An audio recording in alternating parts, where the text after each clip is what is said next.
thing that matter nowadays. If you're looking for some women, there's a platter nowadays. Everybody BBL, that's a status nowadays. But it isn't God made, that don't matter these days, I got a strong addiction. Uncle tried to tell me too grown to listen. Itching for a nut, I'm prone to fix it. Scrolling through my phone, I'm on a mission. Sex, do it right. Sex, through the night. Sex, do it right.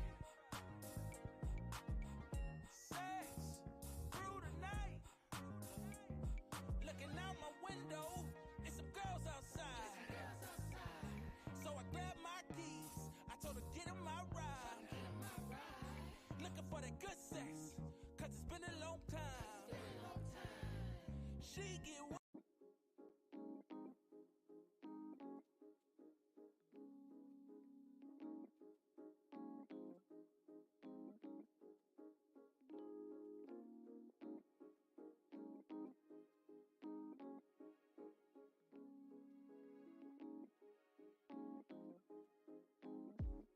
Always do that. Let me know if you guys can hear me. What is up? Happy Friday Night Flicks. What is going on, everybody? I hope everybody can hear me. Let's get something on the screen here. Oh, there's some knives up there.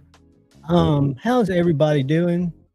Give me a 2 if you can't hear me. Audio's good. Thank you. Look at the trees. Welcome. Look at the trees. Good to see you, man. Brother Paul Mills, channel member, the man, the myth, the legend. Good to see you, my friend. Brother Marco is in the house. Good to see you. And Mad Yoko is in the house. I learned something about Mad today. We'll talk about that at some point. Channel member, welcome, welcome, welcome. We've got Brother Angelo in the house. We have got Colby in the house. Good to see you, Colby. Marco, what is up, my man? And then we've got young Palmer in the house. Good to see you, Palmer. Lee Wolf, I think I'm able to read a little better. And I'm going to try, A, when I share screens, to actually share them tonight.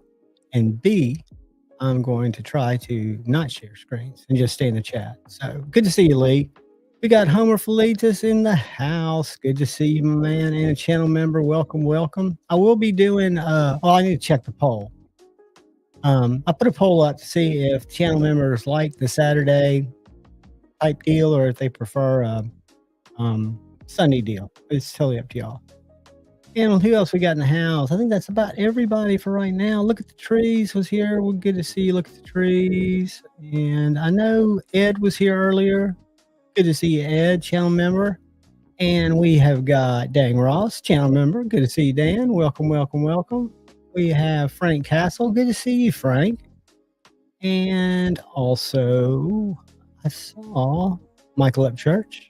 Good to see you, Michael, and also a channel member. I appreciate you guys all so much. I think I said hey to Angelo, but I'm going to say hey to him again. And Lord Needham was fading fast on us. I hope he's still in here, but good to see you, Lord Needham. Always glad to see you, buddy. Yeah, 8:15, you know, that's Friday nights when I first started doing these. It was kind of like the time it seemed like to do it. You know, you had Bees going at 7:15. And his streams are pretty long, but I felt like 8:15 was kind of decent, but that's really 9:15 on the West Coast. And then I went late for Tuesday night because, again, you know,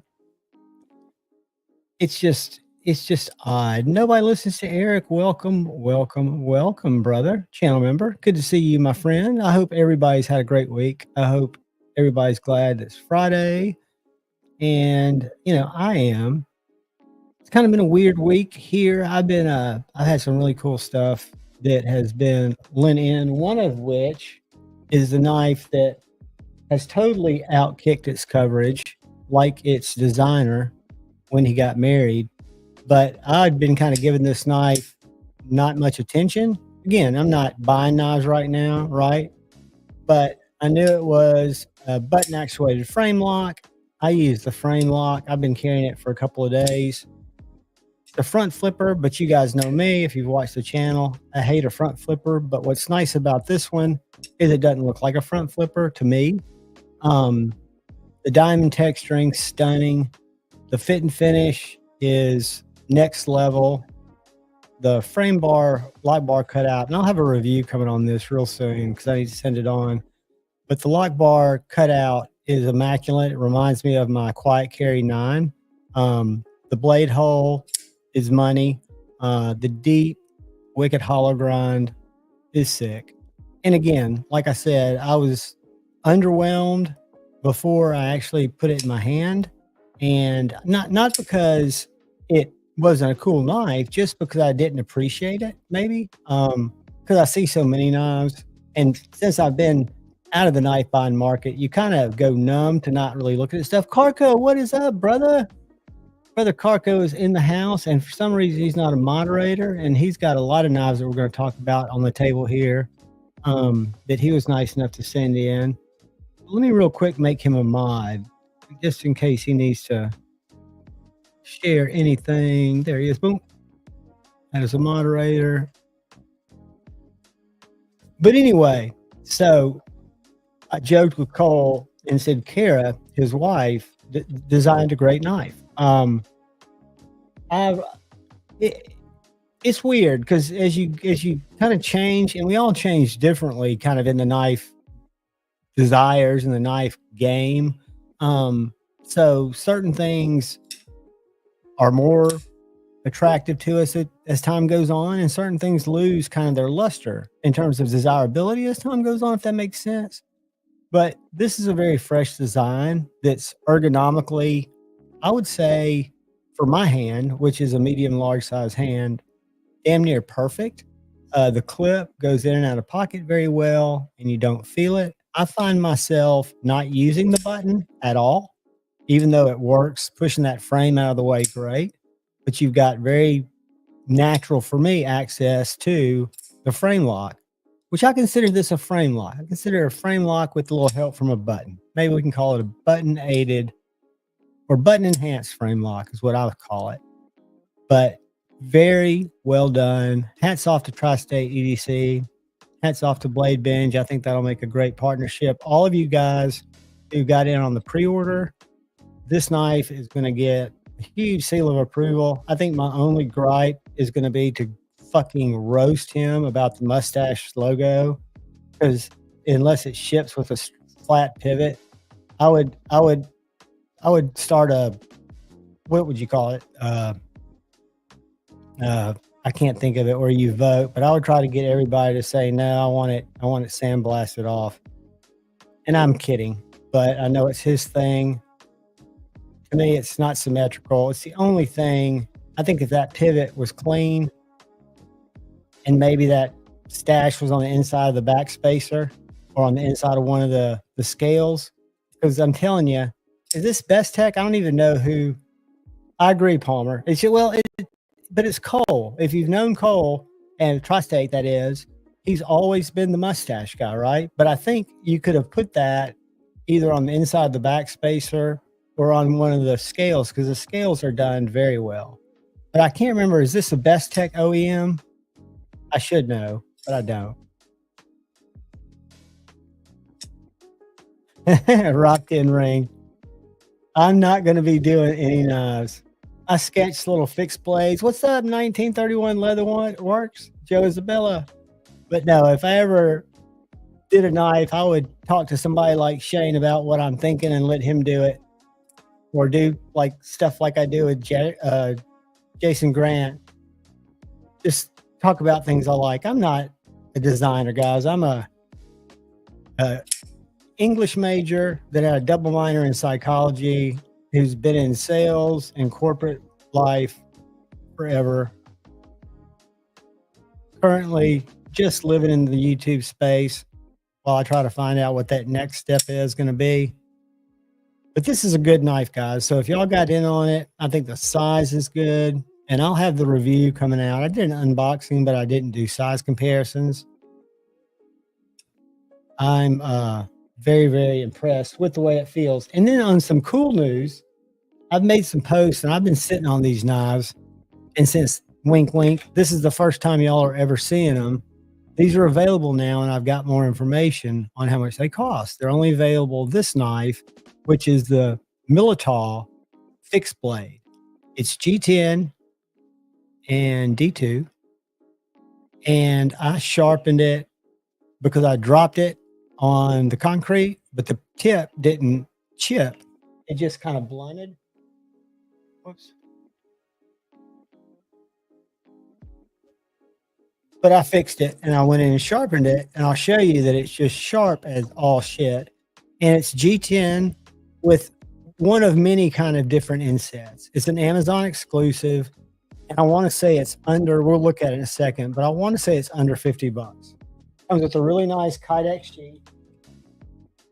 And they always do the overkill on the tech lock.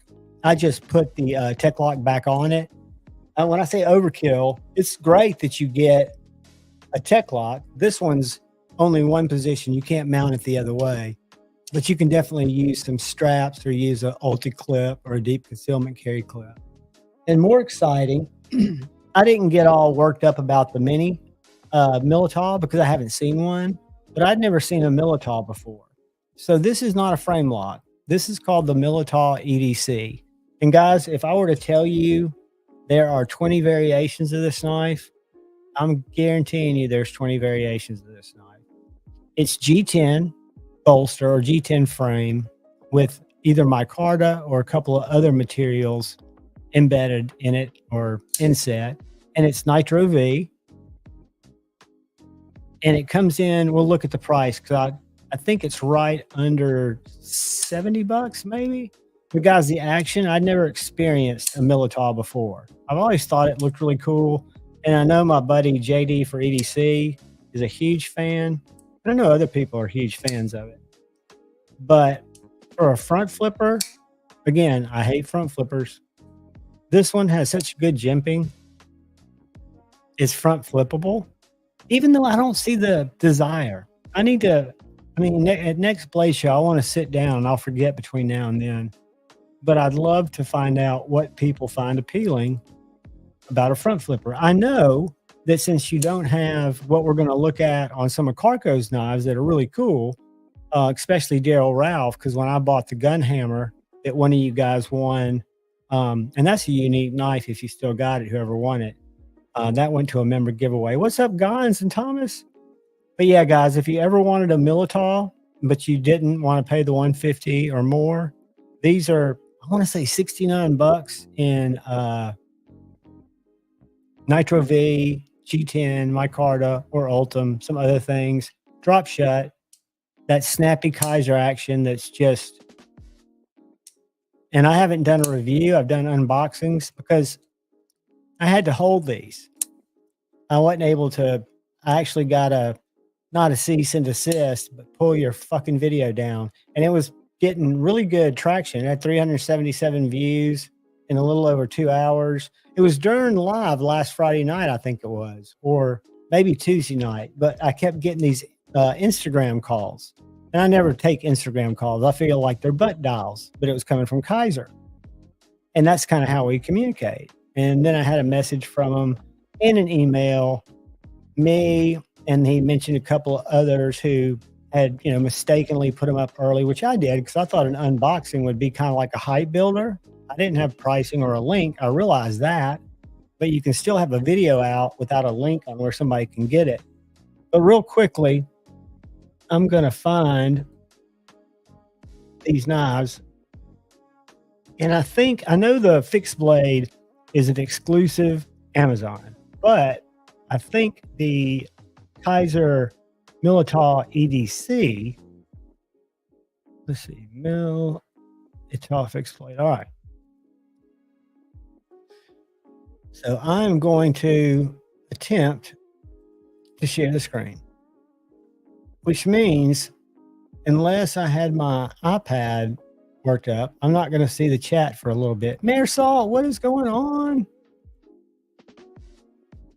So we got one at $65. Okay, so the Fixie is also available in Nitro V for $67.95 or D2. Mine's D2. I've been beating the hell out of it. D2 is fine for me. For a couple of bucks, would I get Nitro V? Probably. Kizer sent it to me to check out. One of you guys will eventually get it after I do some reviews on it. but I put it up right next to the Militaw EDC, and they're identical. They don't look it because you don't have the blade hole, because this is the Militaw EDC right here. So it's right at 70 bucks. So you'll notice this knife comes in a bunch of variations. Here's the same knife in PEI, which is Ultim, and that swirly G10 that was kind of on the fixed blade. And this is just the EDC. And both of them had this kind of holiday-ish boxing. So maybe that's kind of part of the deal. But really cool stuff, I thought. And again, when you look at this knife, the folder and the fixie, and then I'm going to stop sharing, and then you lay them over each other, you realize, because I didn't, I mean, to me, they didn't look identical.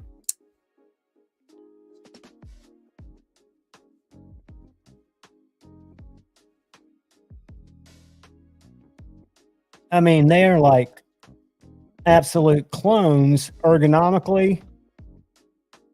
This even has this little faux, and I don't know, I guess it's just because the scale mounts there, but it looks like a pivot. I've had several people mention that in the comments, but it's not a pivot. It's just, two T8s that hold on, I guess, the G10 with these little screws here if you want to take the handles off, because it is full tang construction. And mine's D2. And it's cool. I mean, it's got good weight to it. It's got a little bit of I wouldn't call it a skull crusher. I'll show you a skull crusher in a second, but it's got a little jimping back here, which gives it a good, if you guys had seen me earlier, I was trying to stick this in my old stump, right, outside and take a picture of it. And when I stick it in, I'm sticking it across grain because I'm kind of testing the tips, not wiggling them and doing stuff, but just whacking it in there, right? So I whack it in there the first time. The second time I go down, because it doesn't stick far enough for me to take a picture, I missed the log because the logs cut it a wedge. So if I hit the side, it's going to go down and head to the concrete, right? So I stopped it right about the concrete, but it just touched it and just got that tip a little bit. So ran into an issue with my TS Prof, which I was able to fix. And this sharpened up very, very good. After, I want to say,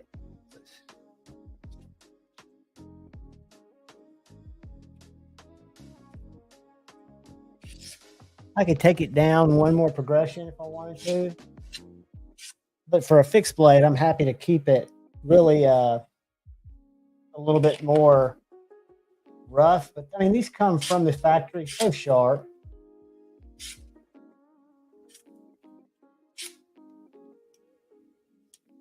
But let me show you guys some other cool stuff that I've been able to experience.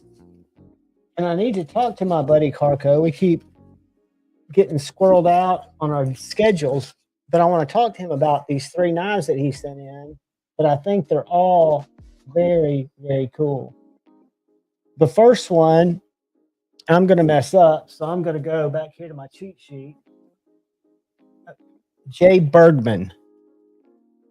This is a Jay Bergman, who I was not aware of. I was not aware of a knife like this. Custom, kind of a one-off, right? It's not a, what I wanted to talk to Carco about. Carco, this right here, I'm assuming this is a flipper, and this and we'll talk about it when you and I talk, but there's something interesting going on with the detent being adjustable here. I haven't touched it, but I know enough about the knives that I see that that's odd. So this is a very strong detent knife. I can do nothing with this wheel, but look at that blade. And look at that jimped out harpoon. And I actually like to rest my finger on this little rounded jimping. So that could be it. I don't know what the purpose of it is. I would assume maybe it's a deployment, kind of like my Spyderco Akushi, but this guy is a little banger. It's in Magna Cut. I don't know the age of this knife in terms of when it was manufactured, because again, this is a custom 101, and I just think it's sexy. I love the grind on it. I love the heart. NPT Bergman Law. Don't know what I was right. Okay, we'll talk. I haven't recorded either one of them yet, Carco, but it won't slow him down coming back to you, buddy. It's no big deal. And again, I can, if you watch my content, I will call a knife that's a like modern knife that I should know about. I'll call it the wrong knife half the time. The funniest thing, and the reason I don't review a lot of Microtechs, is half the time I'll call a Microsoft. I'll get into some Microsoft brain rot thing. So I've not said a word to my buddy A to Z about this knife, but I did. He's my good local buddy. You guys, if you've watched any of the videos, like my Spyderco Subhill, or a lot of the Herman video I did, the more fancy stuff. He's a big lover of fancy stuff. And he's got several of these ADVs. This is the Ronin, which is a titanium integral. If I'm not mistaken, Andreas is South African, maybe not South African. I think it's South Africa. But I always talk to him at the Nashville Custom Knife Show and at Blade Show. He and his wife always man the booth. Super, super nice people. This is a big hunk of S35 VN in titanium. And if you want to just know smooth, it's just controlled smoothness.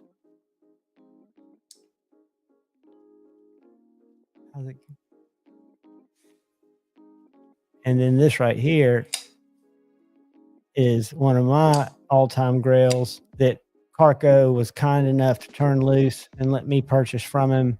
And it's got some of our buddy Pro X 1840. I always get the numbers wrong. I'm dyslexic though. But Brother Bill did these Arctic glacial carbon fiber scales for this sweet Evo 3.0. But this knife, when I think about the handmade nature of this knife or the way it's made, Mr. DeVillers, FK, Mr. DeVillers.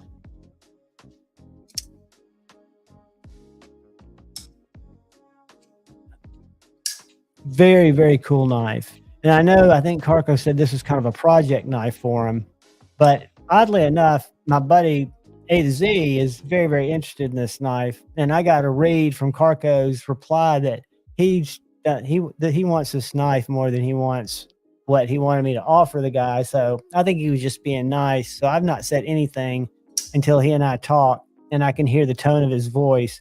But this is a banger, guys. If you like big knives, for me, in front of this flipper tab, usually I don't like to quote Nick Shabazz, a pocket picker, but I really do like, it fits my finger perfectly for a choil. And this thing is jabby, stabby, just a beast of a knife. Love it, love it. And then finally, like I said, I picked up a Kizer after watching one of Pita's Therapeutic Edges reviews on the Kizer gun hammer, which was a Daryl Ralph design. It was really a hard knife for me to find. It was about $230 if you can still find them, which I don't think you can. But it was titanium, S35, but it was one of Daryl's designs. And it was right around the time he passed away, because I remember something about Peter's video interested me in it, because I'm not a big knife guy. Well, one of the knives that Carco sent out was this little guy, which has what I think is signature Daryl Ralph. But again, I'm not a knife historian. I'm just a guy that likes knives. This little pecker that a lot of people, like my buddy A to Z EDC, wanted to whine about. This one's got a thumb stud mod in it too. So for me, I wouldn't probably want to necessarily hurt the value, but it wouldn't hurt my feelings if the little dog walker, because it looks like kind of an alligator, wasn't there. But for me, it's also a comfortable place to put my hand, and a good place to shield your hand. But this is called the Dominator, I believe.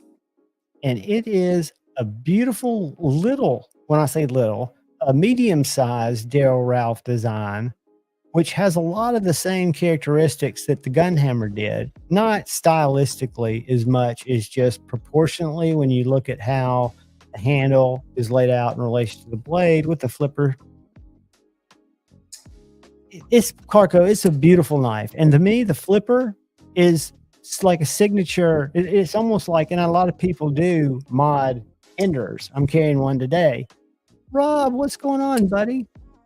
But this guy is a winner. And I was not suggesting it needs a delete mod, but the studs on this are cash money. This reminds me, I'll tell you what the action reminds me of. And again, this is coming from a novice knife hack. But when I flip this knife, it reminds me very much of my McNeese Mac 2. That's just, it's got that really solid, very little warble when you flip it. It just deploys. Beautiful, beautiful knife. And then we are trading a couple of knives. And this guy, I should have brought out my little Simpleton. But this is a Servant Knives that is, it's called the Mech Fighter for a reason, right? So when you look at this knife and you look at this, this is a pinky hole, right? This isn't a thumb hole. This isn't your what I consider a typical ring knife, because I've got a couple of TKL ring knives, and this is more specific. I look at this as kind of a nut, a single nut, because I don't know if you can see right there on the corner. If my phone would quit autofocusing, if I could learn how to do production, it would be good. But that's a little like nipple down there that's very aggressive. See that little guy? And a little place for a lanyard if you want it. But check out this 3V blade.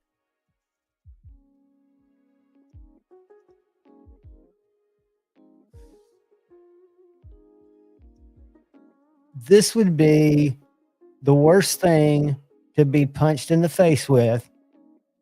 From a defensive standpoint or a Slurpee saver standpoint, you've got three very distinctive places to lock your finger in, depending on where you are in direct pressure with that blade.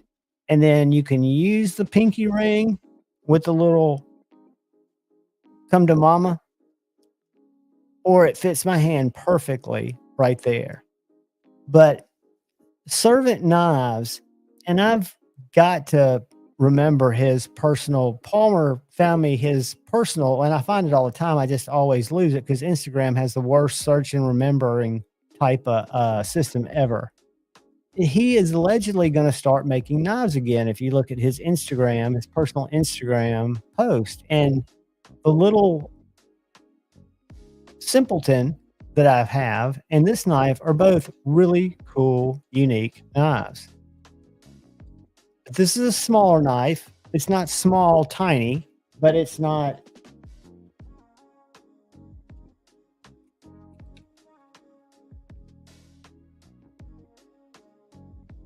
It's going to be the same size as the Militaw, which if you've opened a full-size Militaw, that's how large it is. But I love the way that the blade is done. It just looks like it's been through a battle. And I got it screaming sharp. Oh.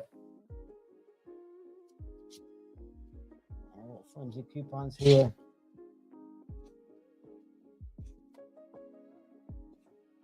But where it shines, it is just an absolute shove it through a car door, and it's just set up as a, to me, like a spear. I mean, just a perfect little piercer, plunger. And then even if you didn't want to take it out of its sheath,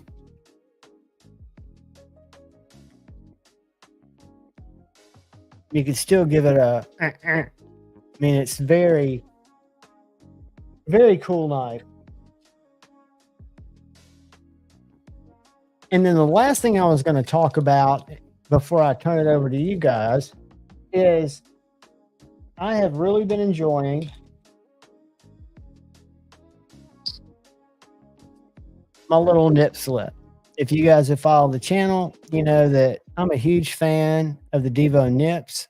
When they first came out, I was working, life was good. I bought 3 of them. I bought the traditional, it's the Blade Binge, and then White Mountain Knives. And I can't remember I think I bought the purple Nurple from Devo. Well, Lefty let me try out the proto of the nip slip, which was before the nip light.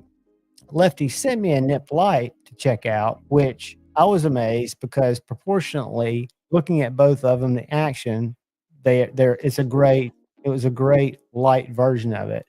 But I always liked this one the best because what I liked about the nip is, for me, it's ergonomically excellent for a small knife. I think of it as kind of a mini Jaeger, my Brian Brown Jaeger. The slip joint's a little different, but to me, the nip is like a mini Jaeger. Lefty hates when I say that, but it just, to me, that's what I look at it as. If this one's thin, it has a perfect choil, deep hollow ground blade, S90V, and when I got my first slip joint, it was an Ohio River Jack. If I was not a traditional slip joint person, or I wanted to just check out a really good knife, and the reason I think I didn't like slip joints initially is because of childhood trauma, where I actually cut myself on my dad's knife. That's kind of come back to me now that I've reaccepted them. But this is a fantastic little knife. I keep it in a little leather slip, just a little cheapo leather slip, and it is a banger. And if I'm not mistaken, these guys are still available, as are, I'm not going to say that because I don't know if those are available too. Hey, let me tell you something, brand new American. There is not much that will outcut a Milwaukee Fastback. And I guarantee you, if you look at material, when you talk about use your shit, I guarantee you Milwaukee Fastbacks have cut more shit than all of our knives combined. But yeah, any of you guys who got the Tri-Stash, congratulations. I can say that I was expecting it to be a cool knife. I was expecting it to just be kind of, not because of what it was. And just truth serum here.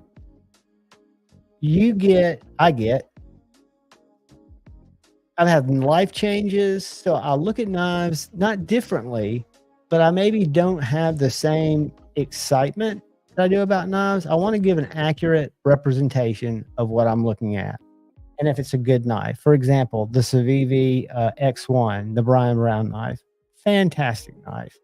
I still can appreciate great knives, and I will never say in a video that a knife that I don't think is worth every penny that they're asking for it. And I would, if I was buying knives, buy it myself, say it's good. If it's not, I have nothing to gain from that. I promise you. The last thing I want to do is be shilling bad knives, talking about knives that aren't that good.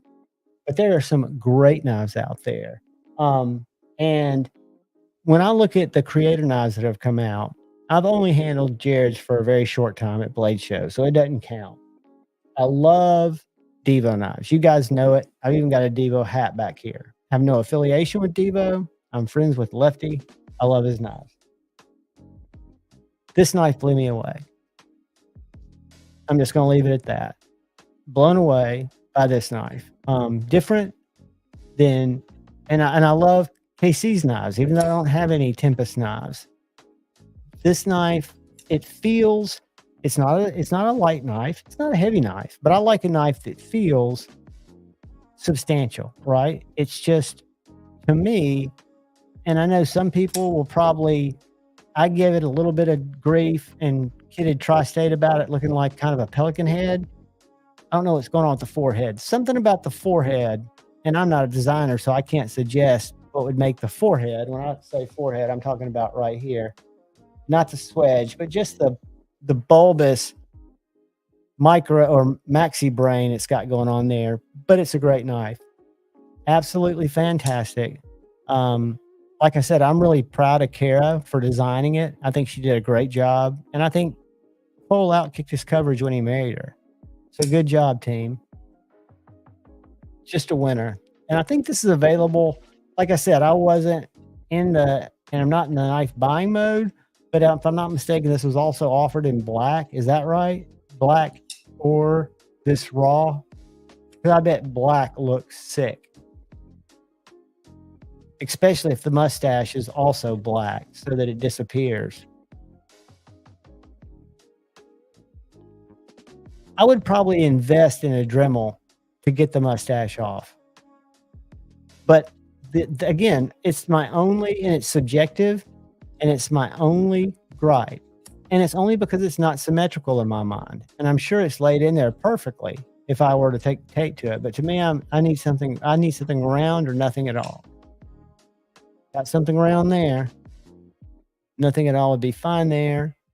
That's cool. Or maybe if you made up like two mustaches making a cross, or do like I did and make an Instagram post with 4 of your nips open halfway and have people reaching out to you on DM saying, hey man, you might want to delete that picture and change it. It looks like a symbol that you don't want it to look like.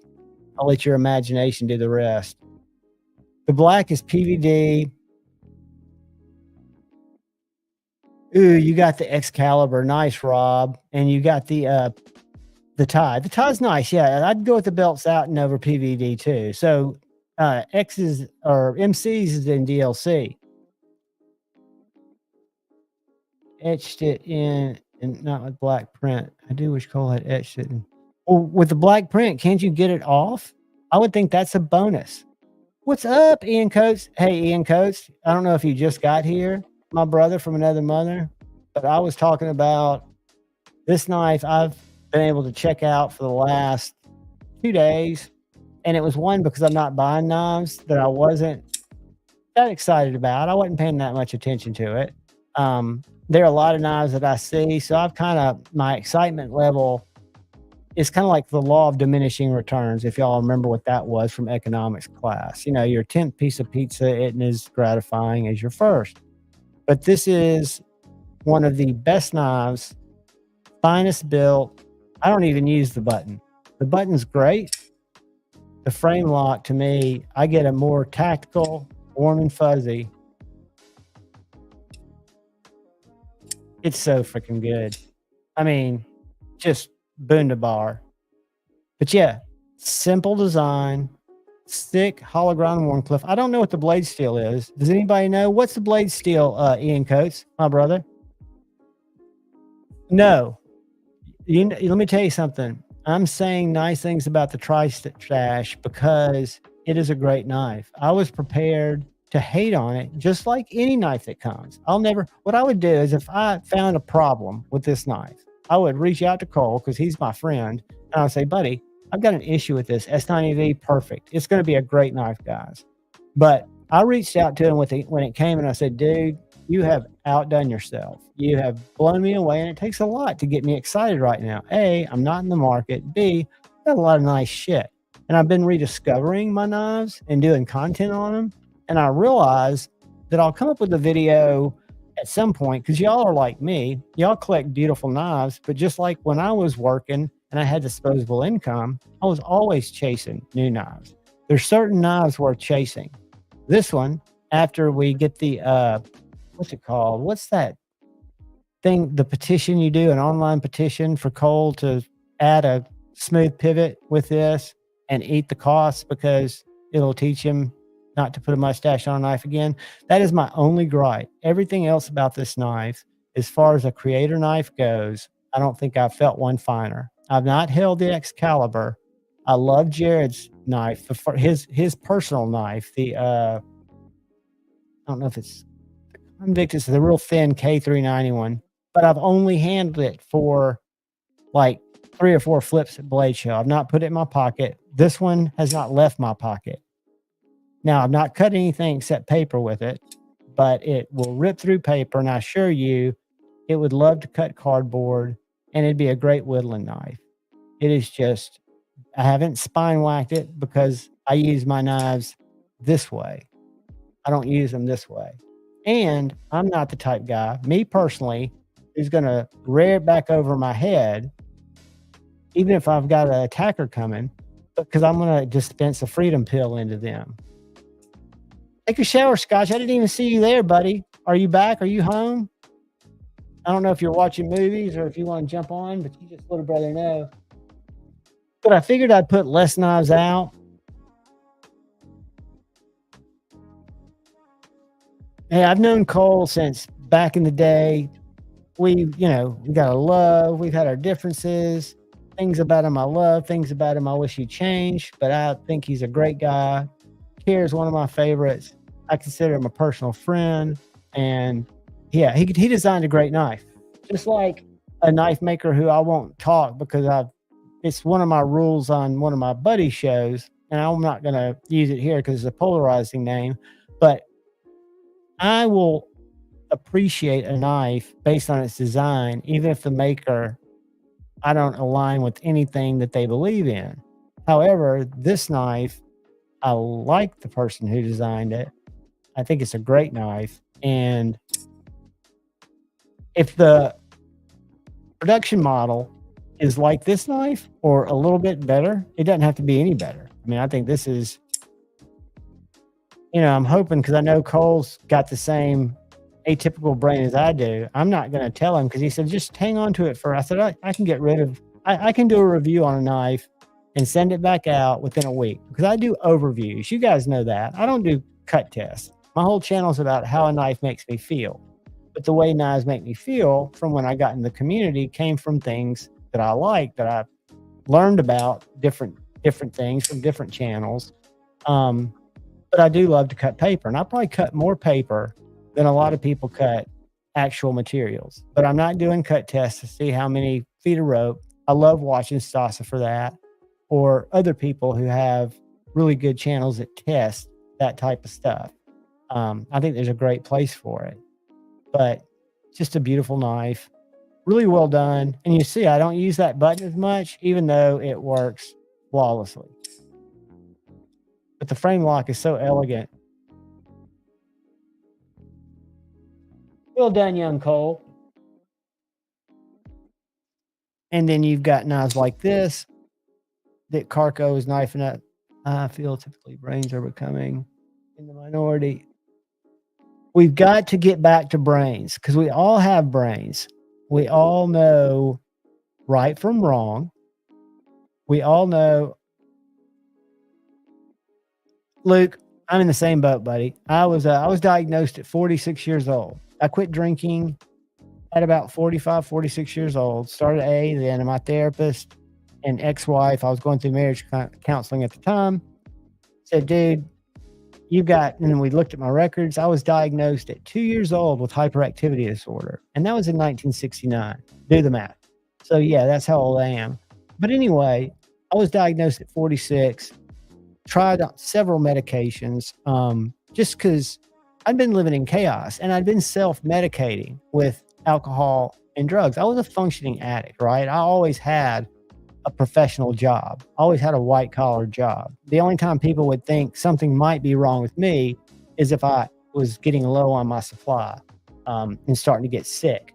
But yeah, I was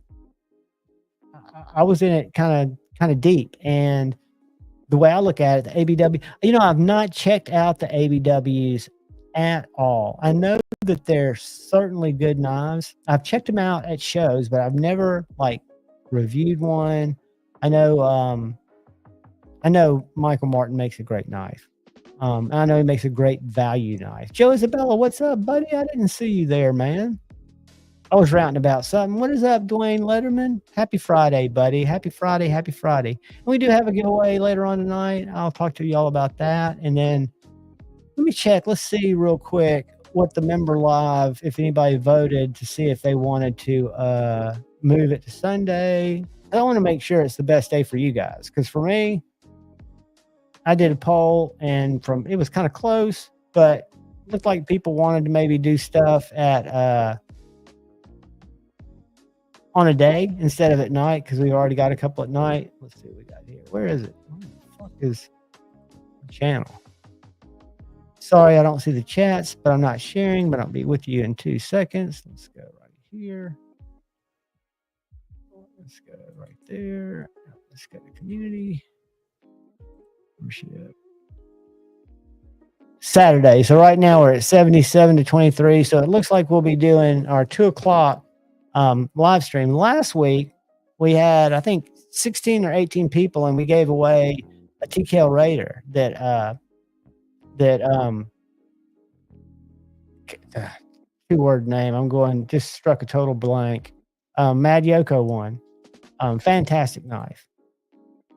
Now, we won't be able to do that on every live, but member lives, we have a core little group of members. So, that's what those type of giveaways are for. And I've got cool knives. Hopefully I'll be getting knives, because when I was doing my whole work thing, I was putting a lot, because I bought knives, right? I was buying a lot of knives. So I bought a lot of budget knives, and then I transitioned into mid-range knives, and I collected all of them. So I had a huge war chest of knives to draw from.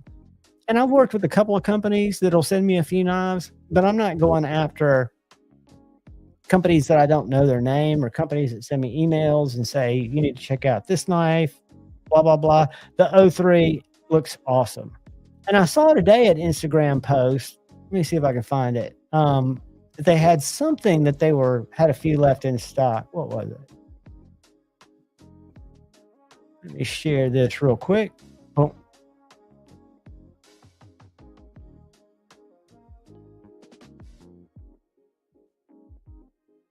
Two warthogs. The warthog is kind of like the Raider, but more aggressive.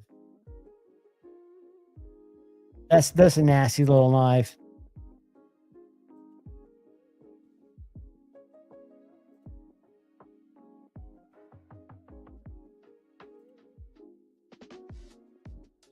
I don't know. What's the difference in the 01 and the numbers? I'm trying to figure that out. So let's see. Or some more agents. That's beautiful.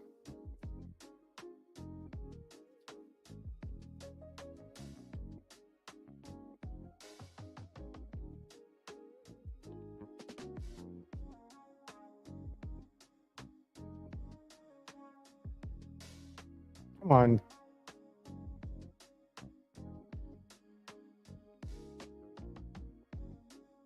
So the Agent 01, Agent 02, Agent 03. Yes. To be honest, let's see what this is. This a double-sided here? Is this a... I think...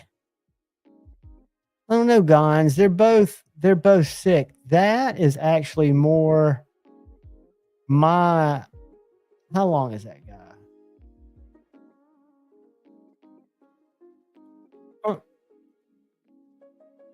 Oh yeah. 7 1/4. That's beautiful, but that's a gorgeous shape. I mean, that is a gorgeous, gorgeous shape.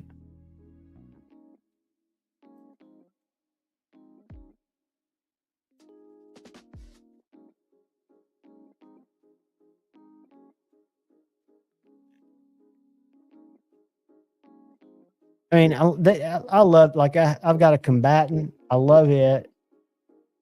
I've got an accomplice. It used to be called the Outer Limitless Accomplice. I've got an older one. This is a big knife. I had a Nighthawk. Traded that with Brother Carco. And I think this Guardian is cool. Again, it's only got one purpose. But look at that.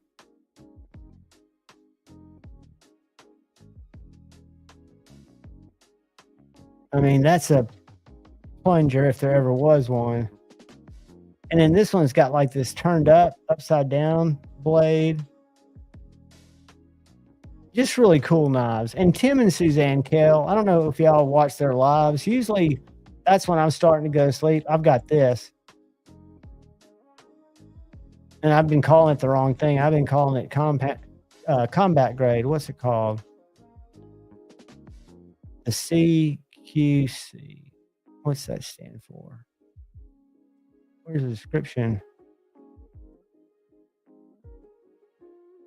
With the 1.5 inches, so it's thicker and it's sharpened at 30 degrees.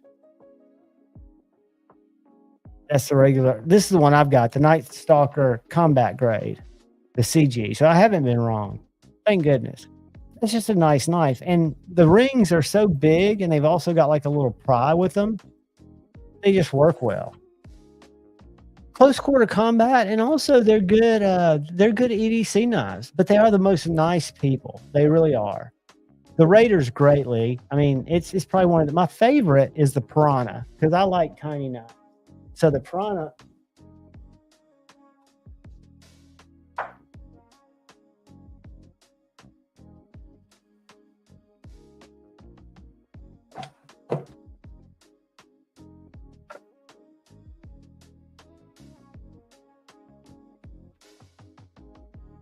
Is this little guy right here. I think it's 5.5 inches.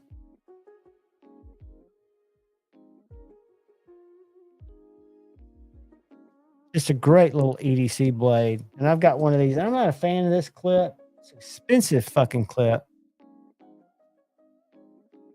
But it's kind of loose. I mean, it's underwhelming. And it was like, oh, this is the shit. You got to get one of these, blah, blah, blah. Now, it doesn't drive you crazy like a discreet carry clip does, trying to get it back out of your pocket. What's up, Nick? Close quarter combat. Thank you, Chris Webster. What's up, Nick? Good to see you, buddy. And Chris Webster. Oh, I missed him. He's not a mod. Let me mod him up. Where'd he go? Oh, it's going to take a while for that to come back and cycle around. So, what I carried, and then I'm going to find out if y'all want to throw up your carries, and we'll goof that out. I carried the Tri-Stash because I've been carrying it just to kind of get the overall feel of it. And spoiler alert, it's great. And then I carried my nip slip. And then I carried a knife that I've been carrying a ton. And I just put it back up. But it's my Axial Knives Alpine. It's a little... Axial was known for out the fronts. And they make a great out the front. And a very economical out the front. And they make all their stuff in Dallas, Texas. So they're USA made, but they made a fixed blade. And what they did that I thought was really cool about it was that it's a great shape, very similar to a very popular daily carry Boker shape. Not a clone or ripoff by any means, but very similar in terms of the ergonomics. But this little guy is USA. You can get it really, really nice. You can get it with no inlay. That's what mine looks like, except that's the drop point. You can get it with G10 for $189. That's Magnum Cut, G10, or micarta. Micarta's $10 more, but you can go Pinto, which I really, really like. I got the Warncliffe.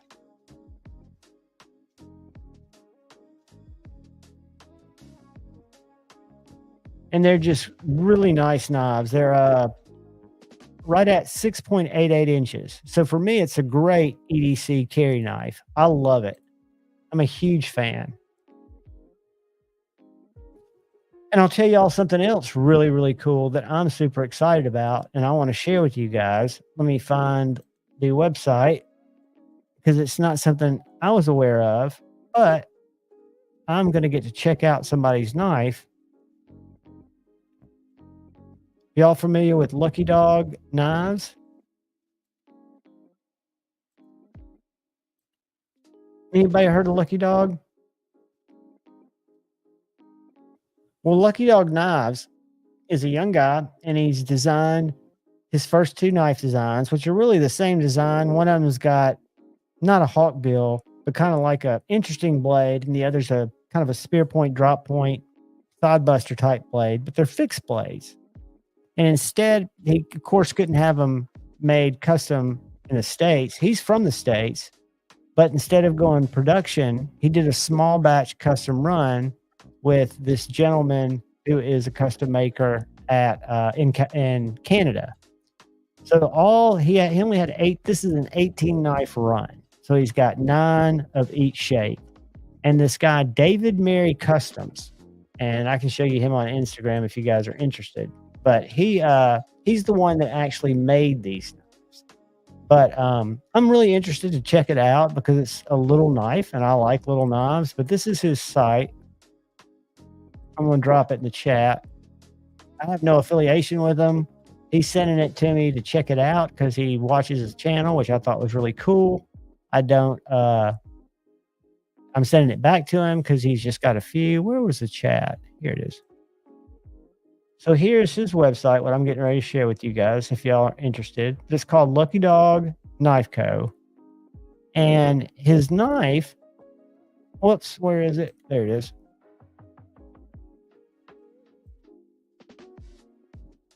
So you can look at his story.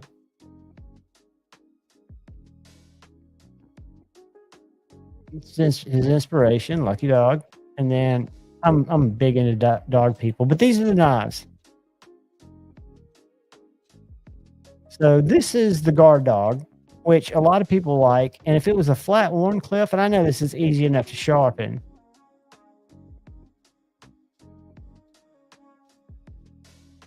But again, keep in mind, these are handmade in Canada. And the one I like is the CPM 3V 60HRC. The Sheep's Hawk is what it's called. 2.6 inch blade, 0.12 inch thickness. So it's a slicer. Overall 6 inches. A black Boloton sheath. Discrete Concepts carry clip.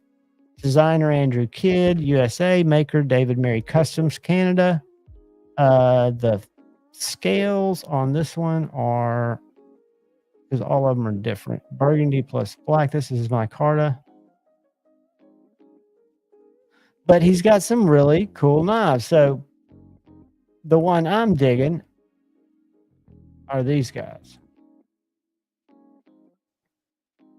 Inspired by classic ranch spade blade, the ranch dog, little guy. Still CPM 3V, 60 HRC, flat ground, 5.9 inches overall. Really cool sheath. Where is it? And that's that discreet carry I'm talking about that'll make you pull your hair out trying to get it out.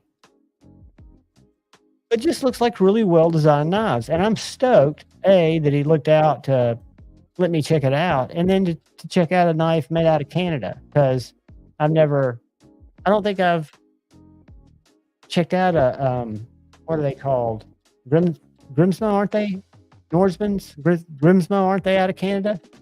Yeah, Nick, it looks really cool. I've got a video coming out tomorrow, my top 10 current small fixed blades, and I just love a tiny, when I say tiny, 5 to 6 inches, little fixed blade, either in my back pocket where I don't even feel it, or more importantly, more likely on my appendix, on it with a single strap, cantered, tightened down so it's not going to move. And I find myself reaching for it, even though I love my folders. I love bringing them out, and love using them. It's just part of it, right?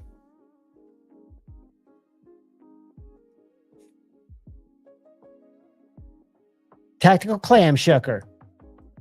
It's a neat look. And I don't know which ones he's going to send me, because I said, you send me whichever one you want to send me. And like I said, I would never sit on somebody's knife, especially somebody with 18 knives trying to get them out there. If it's a good knife, I'm just going to show it off, because that's what I do. I overview knives. I cut paper. I look at things, and I can tell if a knife, what was the knife he talked about before the Lucky Dog? Let me show you. It was a guard dog. So I think one of them, let's see. You got a ranch dog and a guard dog. Let me see what your question was again. I might even miss it. What was the I've talked about before Lucky Dog? Godly. Somebody's going to have to help you there. If it was not one of the knives that we're talking about now, I have no memory of that. Paul, channel member, YouTube. I sat through a live today, and I don't know how the frequency is the word I'm looking for. That changes.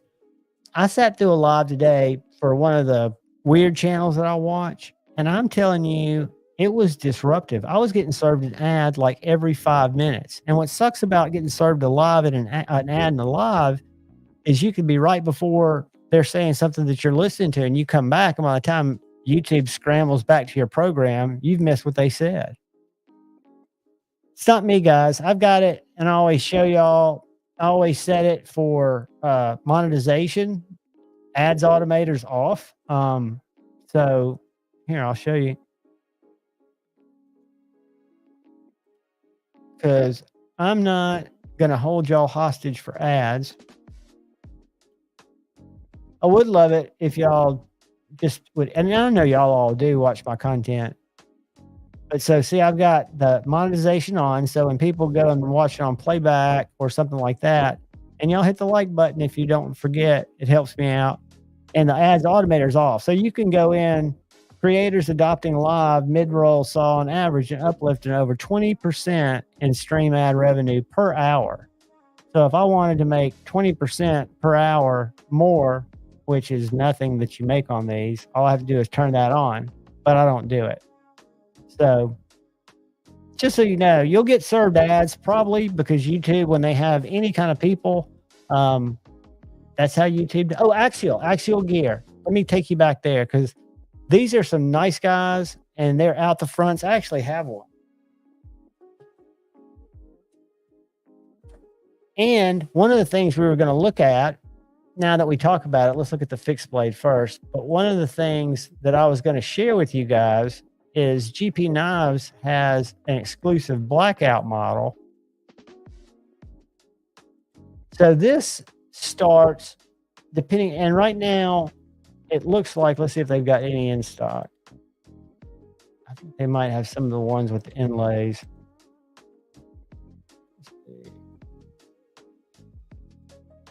Because they come into stock as fast as they can make them. Because they make these little fixies and they make a drop point. Is that sharing with y'all? Let me make sure. Yeah. So I've got the Warncliffe. The drop point's great. And I'll grab it here in just a second and show it to you. The Tanto, whoops, why didn't it change? All right.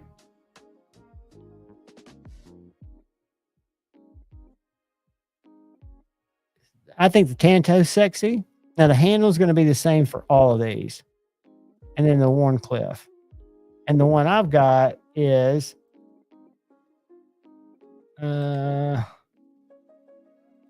titanium stonewash. That's the one I've got. Let me show it to you.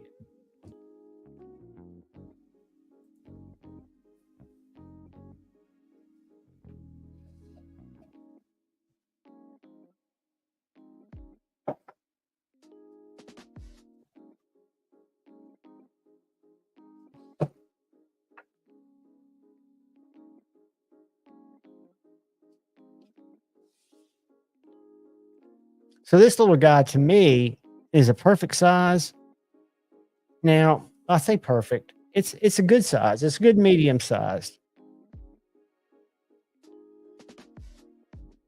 So I just got an ulti clip on it. Rise in my back pocket. Great retention. Whoops. I think I might be able to show it to you better under the phone. So hold on, let's do this. All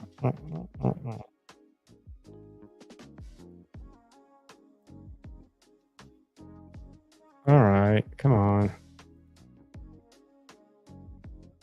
Come on.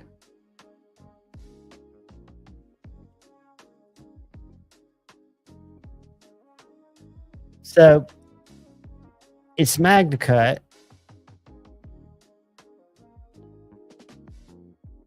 Full tang. Comes with this little titanium bead. Super sharp. Super thin in terms of the blade stock.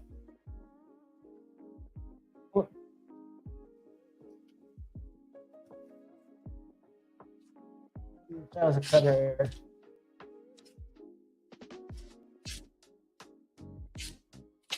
Whoops.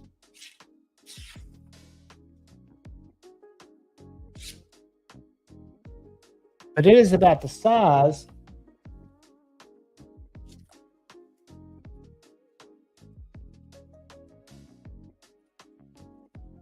give you an idea. Let's look at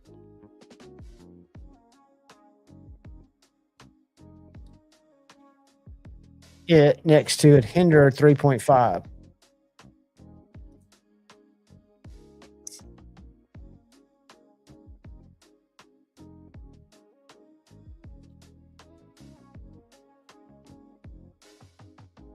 So it's a good small size little knife. So if we compared it to a Benchmade bug out, I'm thinking that's going to be closer to its jam. It's about 1/8 of an inch smaller than the bug out, but the handle is so ergonomic. Whoops.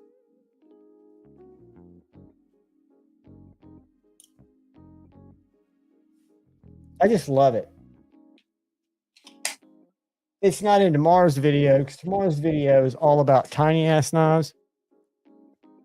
Because really, when at the end of the day, I'm carrying more tiny ass knives than let's see. Take me back. Take me back. All right, you son of a bitch. So yeah, it's a winner. Ground Fog, what is up? Palmer, you didn't miss anything. We've just been kind of Brand New American shared a link. Y'all check that out.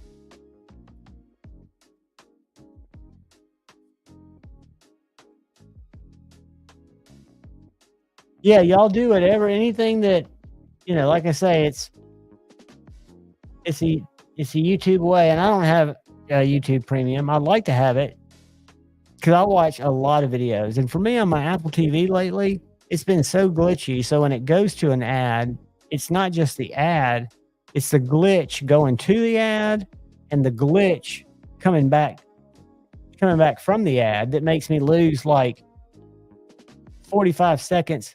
Anyone look at Very Good Knife Company? No, but we will right now. Hold on. Oh, and by the way, I'm going to have Andrew and Charlie, the maker, on Friday Night Flicks after this knife comes in, and I'll look at it so you guys can ask them questions and learn about kind of their journey. Because if I'm not mistaken, here we go. All right, let's share this. So Lee's heard of them. Lee's got a Traveler Junior and a Falcon, and here they are. 80 CRV, which is good. The Hawk looks nice.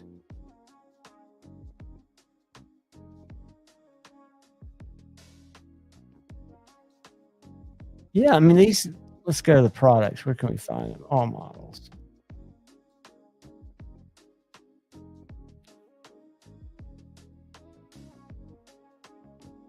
All right, so Lee has the Traveler Junior and a Falcon. So let's find the Traveler Junior. The Mantis is sweet too. Let's Mosquito, Traveler Junior.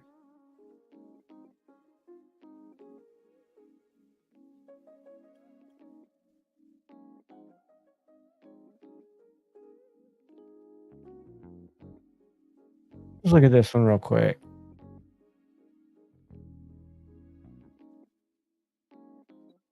Option Nitro V, or you can go 80 CRV. Where are they made? just out of curiosity, not that I care. Where see the person? How do I get she's tied with from blah, blah, blah. Anybody in chat know? Are they made overseas? Or are they made here? And again, I'm not one of those that's gonna say, oh, it sucks because it does, or it's not because it doesn't. I'm just curious. I would think it would say made, or are they made in Canada? About. Let's look at this. Split with a parent company, blah, blah, blah. Are they German?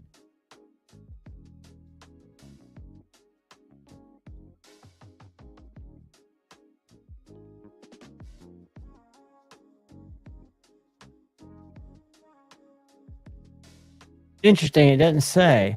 I mean, it says his personal bio. Does chat know? I got you, buddy. They're USA made. Awesome, Kathleen. Thank you, and welcome, young lady. Welcome, welcome. Let's go back and let's look at. I love the little knives. I've never heard about them. That's why.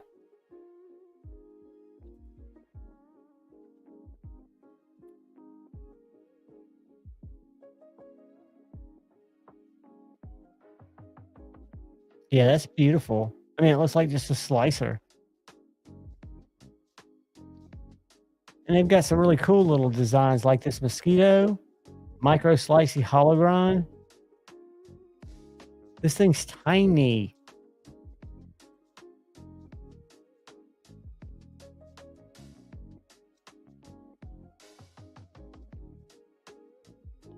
But very cool, guys. I know I'm not, but I just bookmarked it. I've not heard of them before. There's so many I haven't heard of. Like I said, Carco sent these knives out for me to look at, and I've heard of ADV, and I've heard of Daryl Ralph, but I've never seen one of Daryl's customs. This is ADV, and this is the Daryl Ralph Dominator with a thumb stud mod. He's known for his flipper tab because he just passed away as an old guy. So he was one of the first guys that integrated that flipper tab. But this one reminds me the action of my McNeese. I mean, it's just so perfect with the studs and perfect with the flipper. It's just got great detent. Kathleen, that's very cool. I need you. So he's also on Instagram. Let's find him on Instagram. Let's find him on Instagram. Hold on here. Let's hold here. And then I'll show you what we're giving away later. Very good knife company. Where'd my Instagram go? I must have closed it out. Hold on. Instagram. Very good knife company.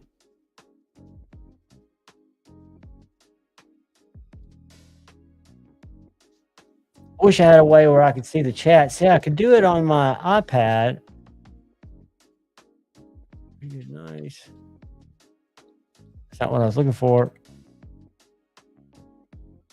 Good. Knife. Co.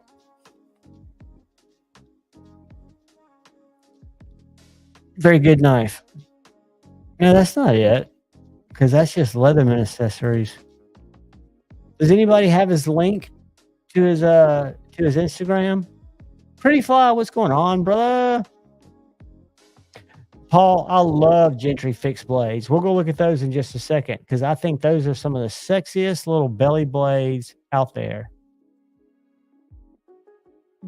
Does anybody know what his Instagram is? Because it doesn't seem to be on under his company. Let's see if I go. Because even if I go very good knife, it's just this Russian Leatherman. Good knife. Nope.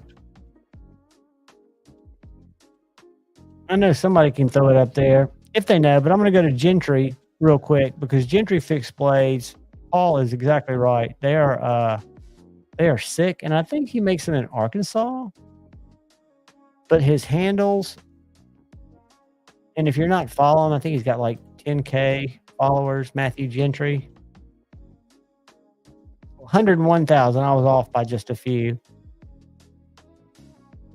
Okay, so let me show you the ones I like. These are all regular looking knives. They're beautiful, but like this,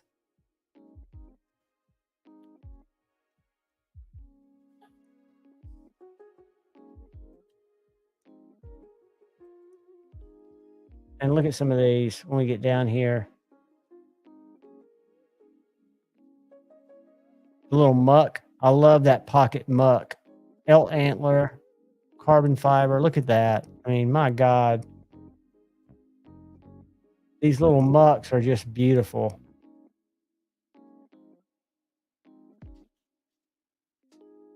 But yeah, Gentry Custom Knives. I mean, he makes the real, whatever you're looking for. He's got several of his designs that have been real popular. But I think he also does. But God, look how sexy that little muck is. And guys, it is so thin.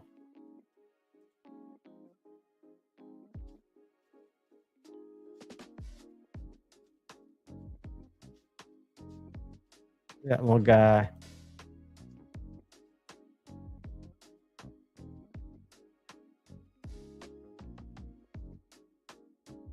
Just very cool stuff.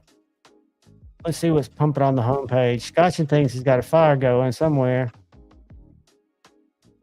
Let's see what we got. We got a cat. My little white cat that came and ate on the porch that I was going to help out and get for my mom hadn't come back yet. And this dude, I'm sorry. I know I always do this. I'm going to be forced to do it again. Hold on. Listen to this dude. It looks so easy. What is that? Dude is out of this world, man. Hopefully starts. We missed something. What's this all about? Bro, that's fast. I mean, he's just a great drummer. Have y'all seen that new ProTech button lock? That's Ethan Ruins. That's it right there. That's the TR3 manual. So it's got thumb studs and a button lock, and it's the TR3 design, which when I talked to Dave from ProTech about 2 years ago, he said eventually they would have almost all of their knives set up as snuzz. That's a rough looking toe. Set up as manuals. JD always takes the best pictures. Y'all get an idea of the shit that I look at as my feed is populated. What else we got? Forest.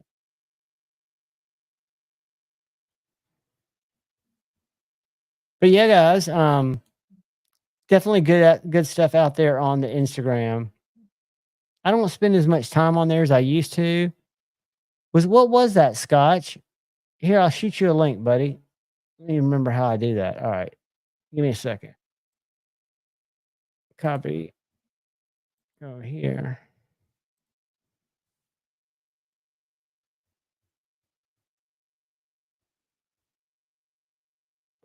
All right. I'm scrolling because there's no search on here, which is weird. There it is. And don't feel like you have to jump in, buddy. Just if you want to, feel free. Why didn't it copy the link? Damn it.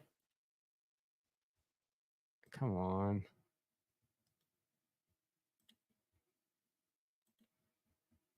Always something. Always something.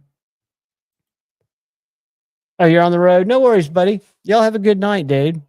Or are you going to loot where that burning was? That's probably where you're going. You're going to do some looting. Some looting on a Friday night, you criminal.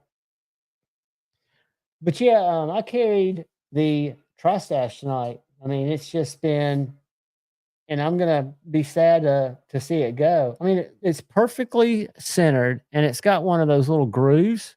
See the little groove where it makes it harder to cheat if it's centered or not? And I mean just snappy as you could want. And keep in mind, this knife, I don't know how many people have seen it. I think KC sent it to me. I stropped it.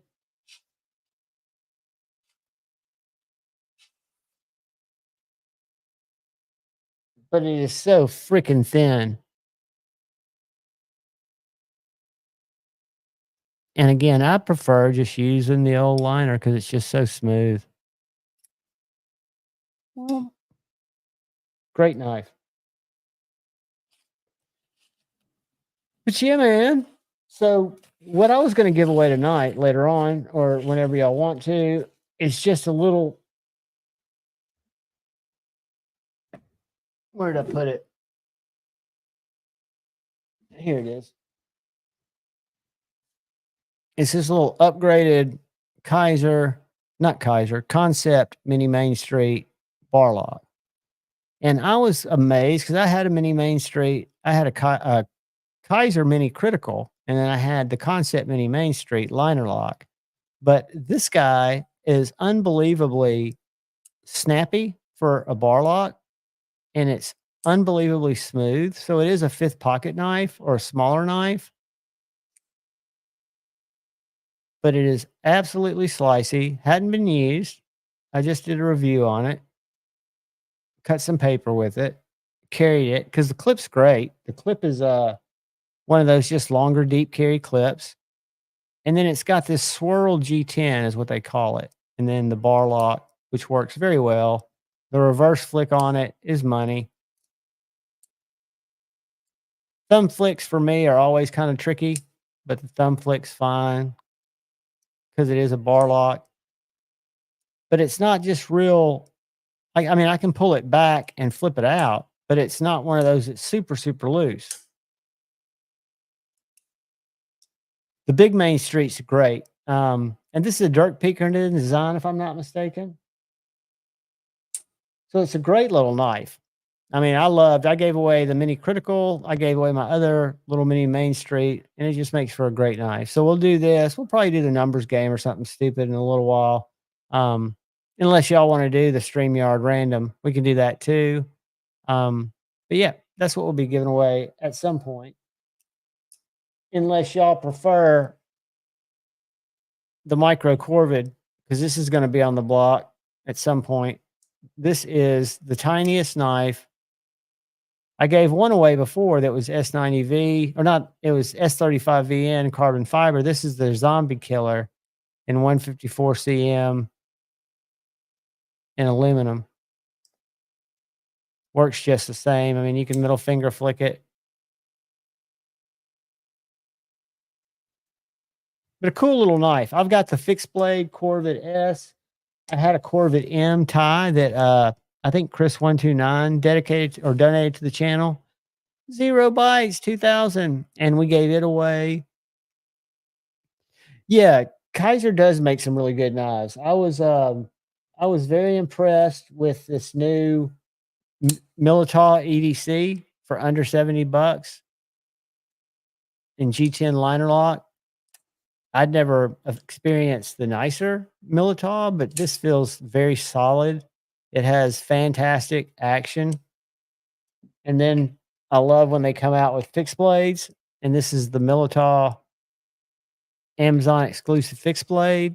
And it comes in under $50. You can get this in D2 like this one, or for about $4 more, you can get it in Nitro V. Great knife.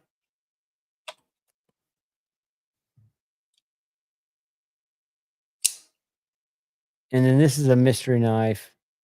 Carco and I are going to talk about this, but this is a cool little custom, one of one, Magna Cut. And it's got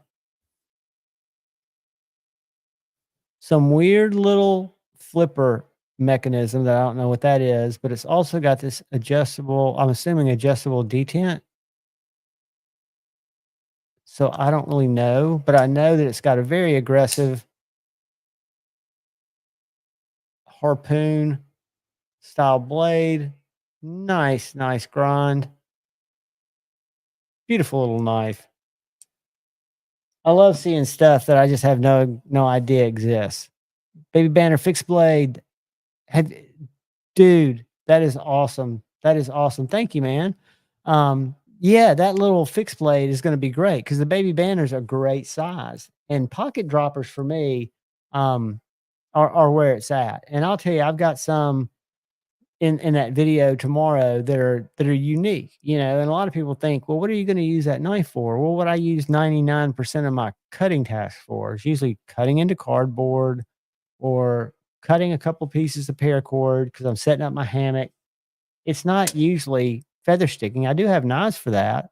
I mean, I do love doing it. But the Banner and the Baby Banner are fantastic. As a matter of fact, this is my go-to hike and camp knife. It's got a 5-inch blade, mic hard to handle. This is the red line from TRM. It's a good, I mean, I wouldn't use it to, you could because it's thick enough to baton necessarily, but for feather sticking, for camp food prep, for cutting back vines, whatever. It's it's bigger than my SE3, which is, so this is probably my biggest knife. And then guys, I've still got to do a review on this. I've done the unboxing on it, which is one of my most viewed videos. I don't know why, but this is that little Swiss Tech from Walmart that was $36 after taxes. It was like $37.85 or $38.25, something like that. D2 treated, very thin, red liners, full tang. And I mean, I've been running this knife through all kinds of cardboard. I don't have cardboard close, but I'll find some in a second. I see a little piece. But this knife, I've sharpened it.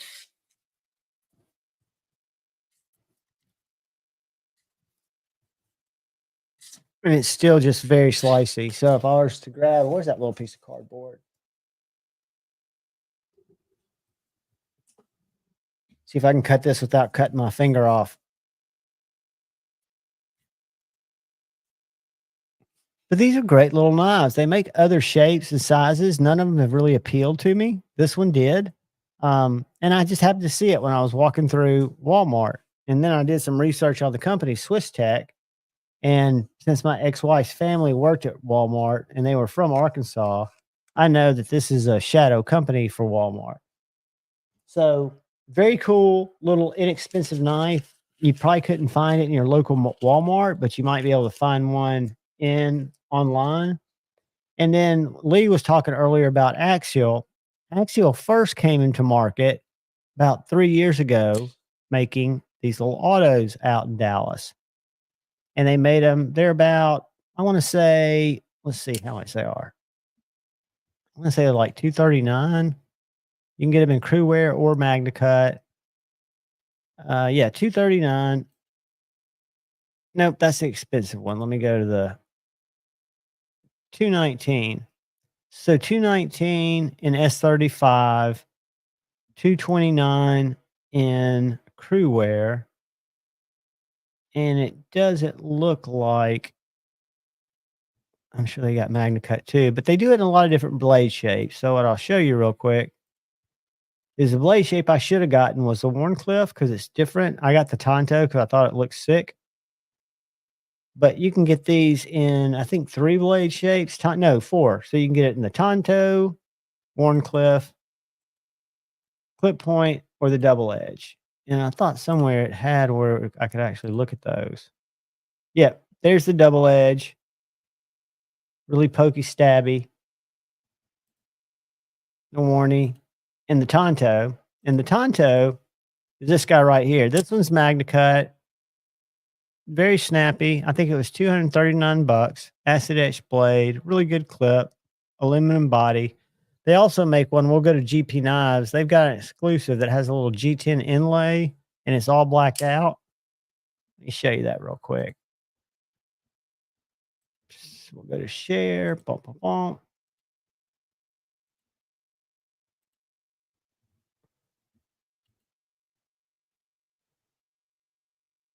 So those are some other couple in stock. You've got the spear point, double edge, and the drop point. 259 Magna Cut.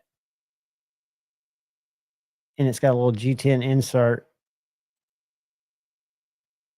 And let's see what else they've got. Yeah, the rest are out of stock. They had some colored ones. Now they're probably available on their site. Let's see.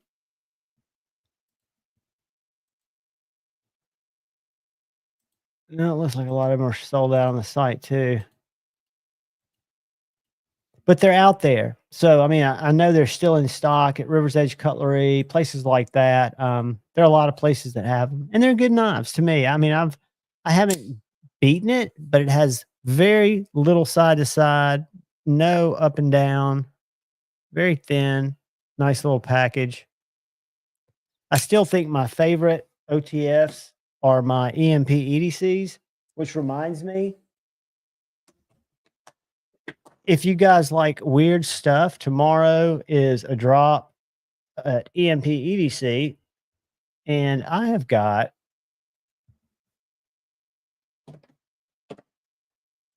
a couple of their pulses, right? So the pulse is this Best Tech. They also had Axial partner with them and do an American one. My buddy has one of those. I did a review on it, my local buddy. But this is the regular sized shift. OEM by Best Tech. Probably the smoothest OTFs I have. I have a Bowie and I've got a Warney. And they're both great. Well, at Blade Show, he had these fatties. So if we go to the website, and again, this drops tomorrow, so I don't know. We might have to go to Instagram. But he's got these big bitches. These guys right here.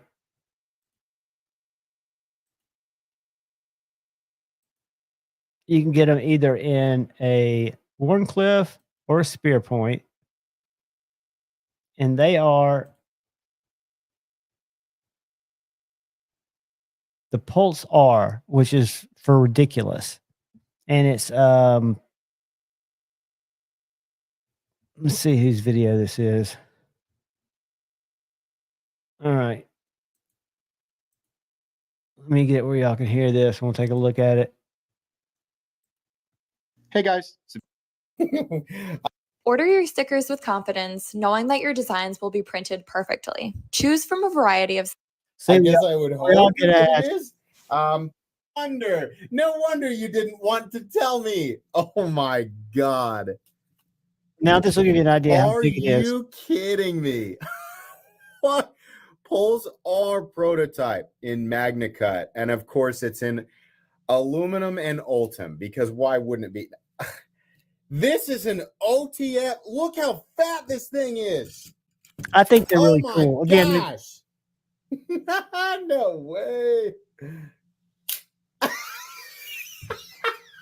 What? so anyway, MC liked it, and it is definitely a cool knife. If anybody's, I mean, when I say cool knives, it would be functional, it would be big, and cool knives to me are just knives that are different, that you don't see anywhere else, right? That are kind of unique and functional. And that knife is badass. It's as big, it's wider. It's probably as wide as the Evo at its widest spot. So, I mean, it is a full, thick out the front. What's up, Fook Doozle? I think Fook won something not too long ago. Congratulations, Fook. I agree, Paul. I was in his live tonight. I could never get it on the Apple TV, but I did. I was watching something else, and I had it on my phone just because I did sign up for the giveaway. Because I always felt like if I won one of his giveaways, it would feed the channel for giveaways for, 4, 5, 6, 7 nights. But he had some good stuff tonight. I like that Midgard Messer. because that's kind of one of my not pet peeves, kind of one of my guilty pleasures, I guess you say. Howdy, Messer. Good morning, brother. Good to see you, dude. But it's kind of one of my guilty pleasures. I love mid-guard stuff. Probably because my shorts, my number one short, i.e., the shorts that get the most views ever, every time I put one up, if I need like over 10,000 shorts views, which I don't, they just help me get subs. But if I sort these by most to least, let's see. I go from views, boom. And these are just shorts. So, but if you look at my top shorts, this little mid-guard messer, they call it the Nori neck axe. It's a ridiculous little knife. It is always at the top. It's got 17,000. Here's the same post with a different time, 16 seconds, 12,000, 11,000, 11,000. So if I was going to show you this video, this is all the video is.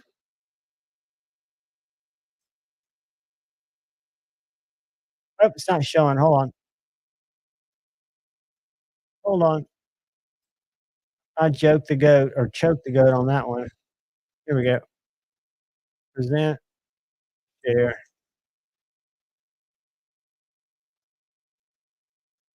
And I do 7 to 9 of these little shorts a day, all at the same time. With only those 4 hashtags on them. That little thing's jimped all the way around. It has no practical application, but it's cool. It's got a belt clip on the back, and it's got that little lock, titanium handle. They just make really neat stuff, and it gets a lot of views. That's why I picked up this little ridiculous thing. This is a keychain. It's Otical, which is Olight. And it's a little mini hatchet. And it's only good. It's got a little jimping here, for opening a package, right? Doing something like that, opening a ream of paper. It's got jimping low. So I guess you could strike it here, not strike it, but run against something.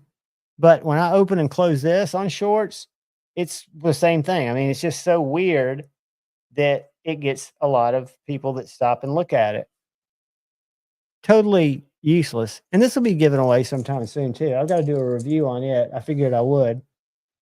But tonight we'll do the Mini Main Street crossbar lock. And I think it's in 154.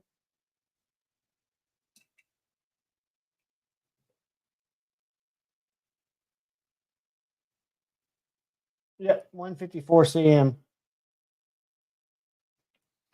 And it is sharp. It is a slicey.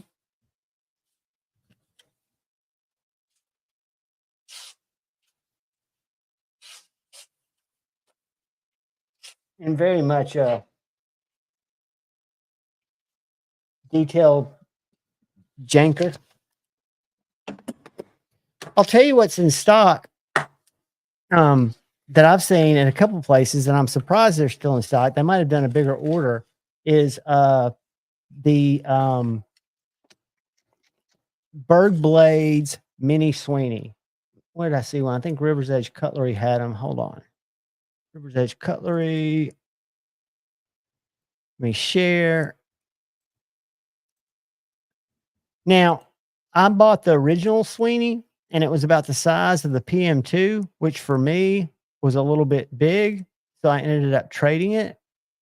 And then I immediately bought the Mini when it came out, and I love it. And my Mini looks just like this, except it's fully blacked out. But this is a Riot OEM knife, 7.75 inches. So it's, it's full size knife. Got a lot of different configurations. I've got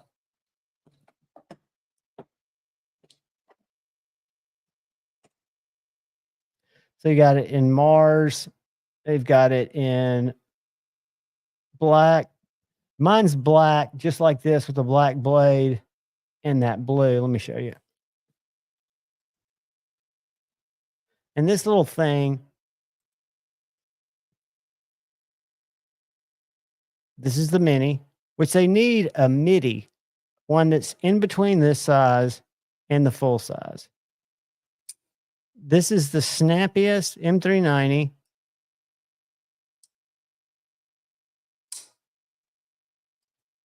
It is so well tuned. And the full, whoops, I just hit my mic. The full size was great. It was just longer than I was carrying.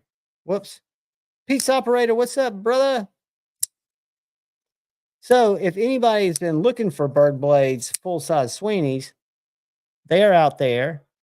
They don't have this variation, and I didn't see any with a black blade, but they do have the carbon fiber with the satin blade in the full size, and it's a great knife. I actually wrestled with trading it. It's just that I wasn't carrying it at all. Now, I forget exactly what I traded it for, but it was something I really wanted. No, I don't think so, Paul. I don't think he's ever reviewed a Jack Wolf knife. And again, Jack Wolfs are, let's see. I think they've got several, like a group of reviewers that, you know, from Professor EDC to Lefty to KC. But I would have thought I don't know if I've seen him do a lot of slip joints at all. Let's go. Metal Complex, Jack Wolf. Jack Wolf. Yes, no, that's Nick Shabazz. Yep. All right, he has. Let's see what he said. It looks like he reviewed one about, how long ago was that? 5 months ago. So he evidently wasn't aware of them beforehand. That's the Gunslinger Jack that he got. I'm sure he liked it. I would guess he liked it.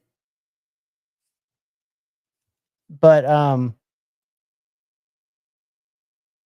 yeah, it's hard to tell, you know. Everybody's, because for me, even though I like slip joints, I have a hard time having a lot to talk about them because I don't know a lot about walk and talk, you know, stuff like what would be considered. I can tell what's strong and what's light, right? But I can't tell with any kind of scientific. I'm just really showing the knife, showing it against other knives and giving it my thoughts. But Jack Wolf's, I love them. I think they're great knives. I love my Ohio River Jack. And I think probably my favorite right now is my little nip slip, just because it's so functional. And I can just grab the blade, super snappy, and it fits my hand perfectly. Then I keep it in this little rinky dink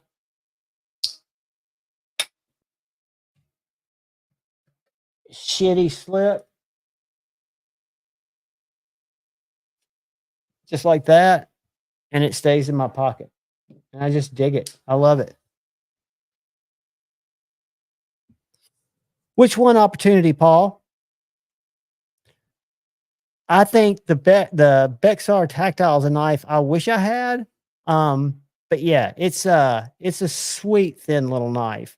And they're doing something else. I've been seeing some teasers. We'll go to their Instagram here too.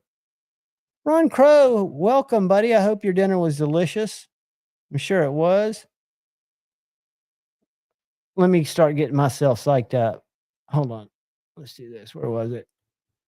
Where was it? It's down here. Get a little appetizer. Where is that motherfucker? There it is. Boom. Mexican pizzas for everybody. And now we're going to go with some of that. Get a little ambiance. We're going to change our background just because we can. Well, we can't really see our city. That sucks.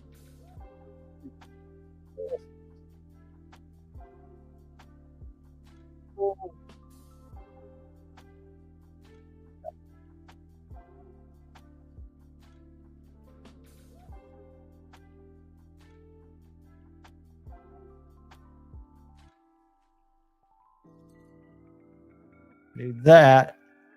And then I'm going to do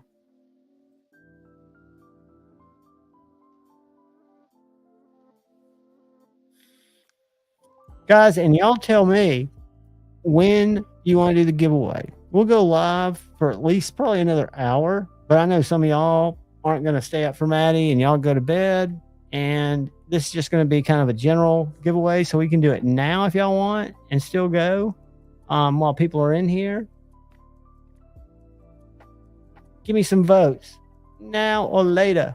I'll take the first 3. Do the giveaway next week. I will, Pretty Fly. And only do it. I don't publicize them. I only do them for you guys. I don't do it to get people in here clamoring for knives, right? I agree, Ed. Now Michael Upchurch is the winner, and we're going to do a little drawing. And I think the way we're going to do it, we've got, I'm going to say 60 people in here. So y'all tell me, and we'll look at like 10 votes. Numbers game, which gives you really, I think, better odds, or the StreamYard random. It works, but I just don't know how. So we can do numbers, and it'll be an easy one where you don't have to rack your brain, or we can do just let StreamYard pick it. I'll just throw in numbers. We got 1 for numbers. We got 1 for StreamYard. We're 50-50. We're now 1 more for numbers. The now's done. We're doing the now. Paul's never won a numbers game. Angelo, make it easy. He wins. No, numbers and screw numbers. So we're still 1 up on numbers. StreamYard random. Now we're tied up. Next one breaks it. Yard. Ed broke it. We're doing StreamYard. All right. So what we will do. Boom. Give me a second. And we're going to do hashtag.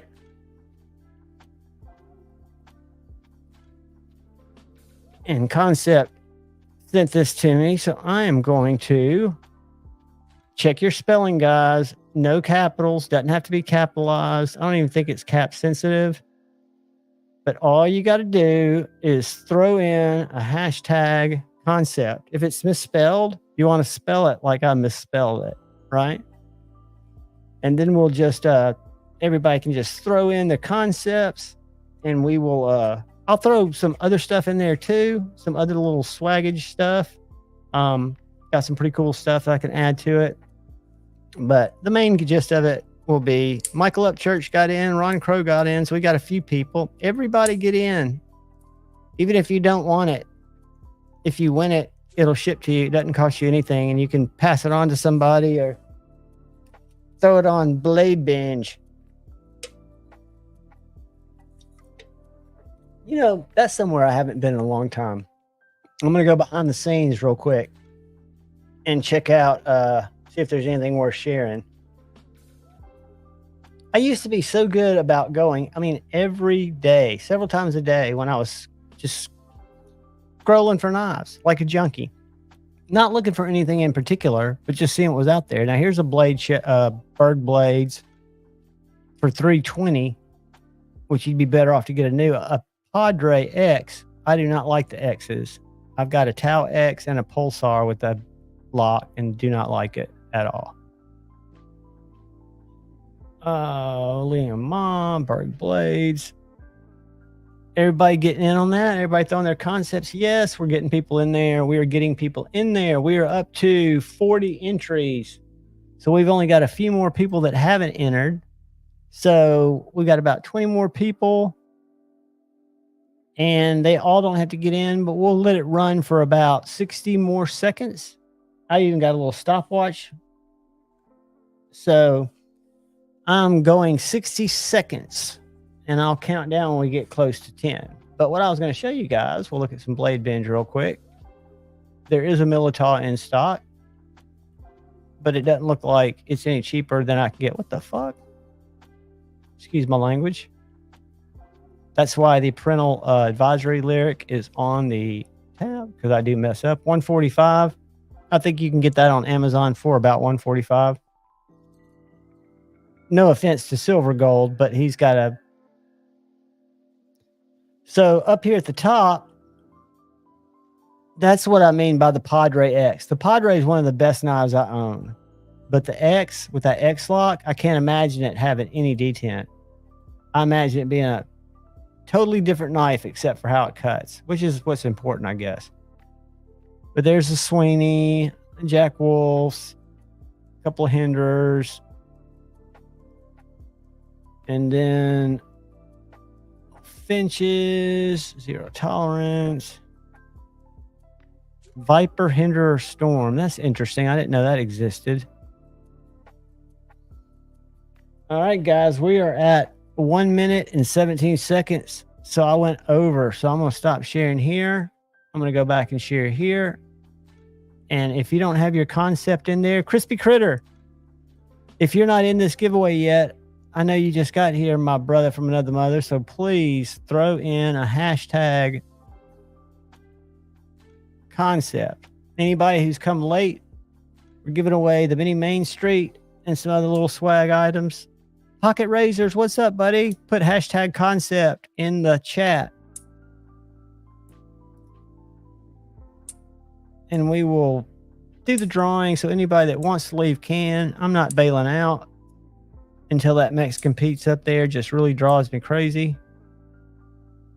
Draws me down to the bell. I don't think it will. I think I'm going to go ahead. Y'all throw in your concepts because when I come back, I'm drawing. I'm getting rid of the taco pizza because it's making me hungry. I'm going to put in that cat.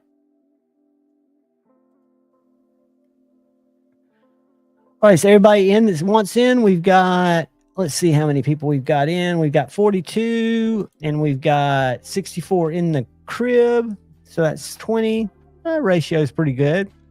Does anybody need time? If you need time, I'll give you 10 seconds to just throw a 1 in the chat. 9, 8, 7. Okay, Dick the Blaze got in. Awesome. I don't want to miss anybody. So you guys just, all you got to do is put hashtag concept. No caps. Just throw it in there. 10, 9. Oh, we got Jesse in. See, I don't want to miss anybody. Everybody jump up. This is calisthenics time. Type it in.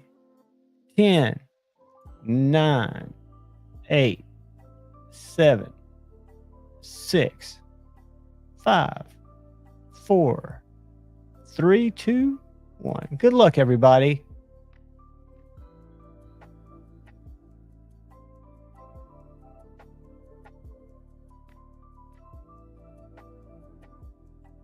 Dang Ross, brother. Dang Ross, the man, the myth, the legend. Congratulations, Dang Ross. Dude, shoot me an email. And I know I've got your address, but just because it would help me out, and I'll get it sent out to you. If you send it tonight, it'll go out tomorrow. If you want to send it over the weekend, it'll go out Monday. Javon's Knife Flicks at gmail.com. Congratulations, buddy. Where did my all right. This is jacked up. There you go. Way to go, Dang. He won the concept mini Main Street in 154 with a bar lock in Swirl G10. Great little fifth pocket knife. Josh Branson, what's up, brother? Dang Ross was playing for Pretty Fly. All right, I'm going to write my notes down. Pretty Fly for a knife guy. Shoot me an email. I think I've got your address too, but just to be sure, because it helps me remember, right? Because I'll write it down. Or a couple of times that I've forgotten, I've actually had to go back and watch the live. And that really, because I don't watch my content, it gives me the willies, which I'm sure it gives y'all too. But number 95 was Dang Ross, who DK SFS to LCAP. No, Pretty Fly, right? Yeah, Pretty Fly has sold all our addresses. Mere Salt, your stuff is safe with me unless pirate ship has been hacked. That is the only way. And pirate ship is pretty legit. Congratulations, Pretty Fly. Shoot me an email, buddy. Just remind me, and I will get it shipped out late night or early morning while y'all are watching said faction. I'll listen. I'll sometimes chat. Did I show y'all my latest little you know what that is? Watch this.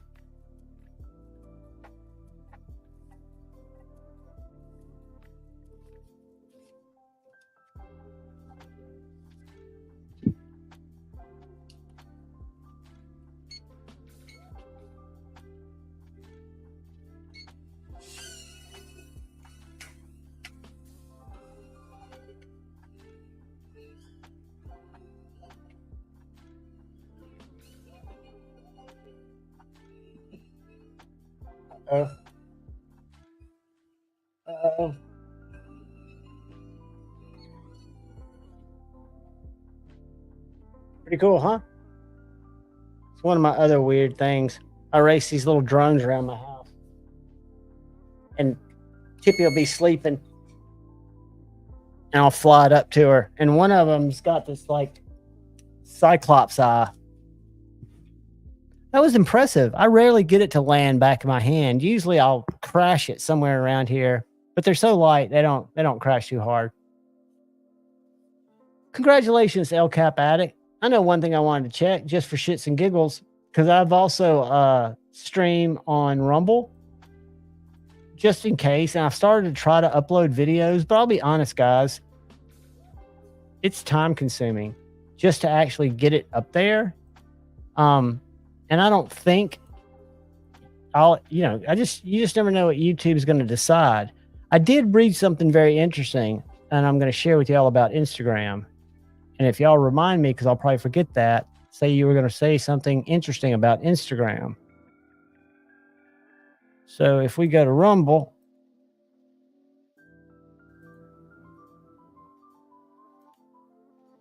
and we go,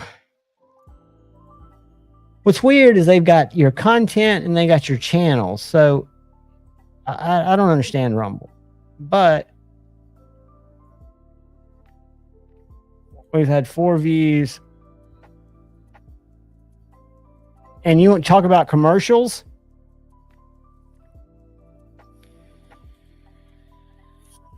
Another commercial. And I'll get pop-ups for premium.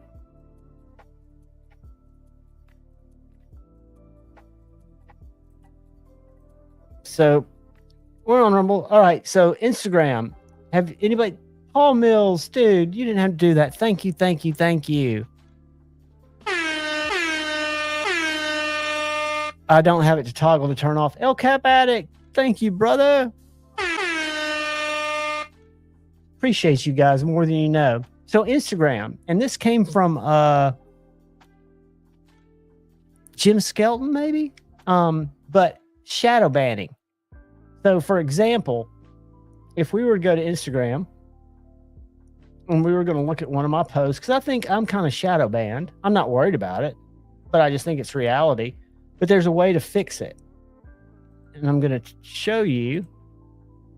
I haven't tried it yet. I'm going to, so I will disappear from Instagram for 2 days. I will just be not deleted. I will be deactivated. So the trick is, I still don't think he read it. Dang Ross played for Pretty. Yeah, I got that. And I wrote it down. I just said it wrong, El Cap Addict. Dude, that was just my brain. Let me make sure I wrote it down right.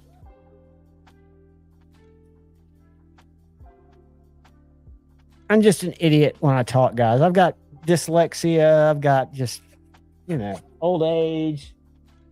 A whole 9 yards. That's why I need y'all to always know that if I space something, reach out and remind me. Josh Branson, you're always worthy. So if we were going to go look at a post, and what you have to look at in digital marketing is what your reach is, right? So used to be when Facebook was brand new and you put out a post, you'd see all your friends' posts, they'd see your post, and then they started throttling them. So for example, if I look at this knife and I view insights, oops, can you see what it says up here? It says followers, 106 counts were reached. So 106 people were served this impression. They were all of them followers, 0 non-followers. So if we just check another random one, let's go down. And we'll view insights. This one did get some non-followers, 11.5%, which is actually pretty decent. But if I go to most of them, let's find an old one or older. So that one got 71 likes. That one does not have any for some reason. Insights. What's the deal with that? Maybe they just, where's the insights? All right. But anyway, the point is, if you're shadow banned or you think you're, and what he noticed was that he'd been growing for quite a while and then he quit growing. So this got 98% followers, which makes sense, 1.4 non-followers. So, and I'm not sharing, sorry. So if you wanted to go in and if you thought you were being shadow banned, you thought people weren't seeing your stuff, you go in to your profile and then you go into your settings and then you go into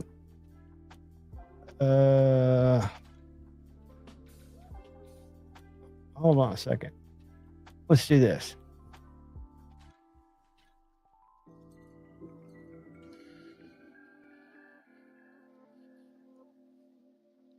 Yeah, let's see. Blah, blah, blah. Go all the way down. Follow Instagram. All right. So what he said to do, and this is what I checked. So let me go over here and make sure y'all are seeing what I'm seeing. We'll Google how to deactivate.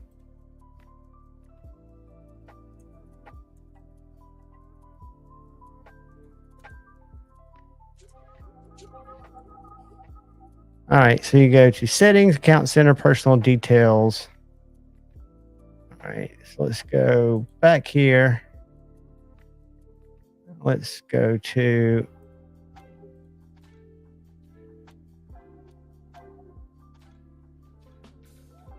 personal settings.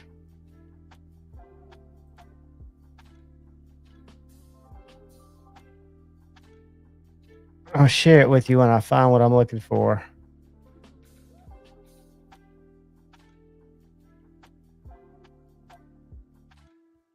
All right, hold on. How to do it? Down, then select.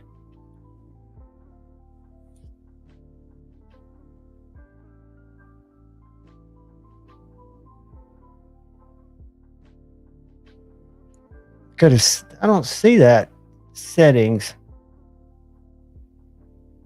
All right. I'm going to share just so y'all can see what I'm fucking with. I saw it on my phone, and I would think it would be just as easy to find here. So, account center, let's go there, see what that says.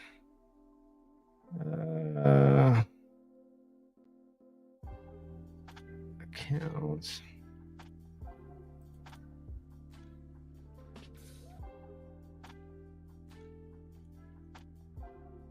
Account center, personal details. Personal details and account ownership.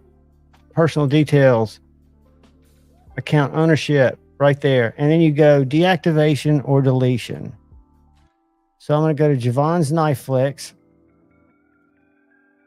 and I'm going to deactivate it.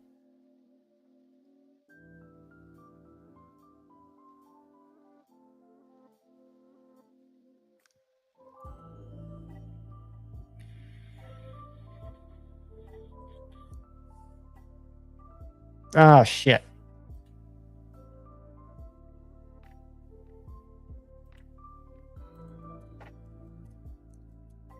Just need a break, I'm going to say. Let's see.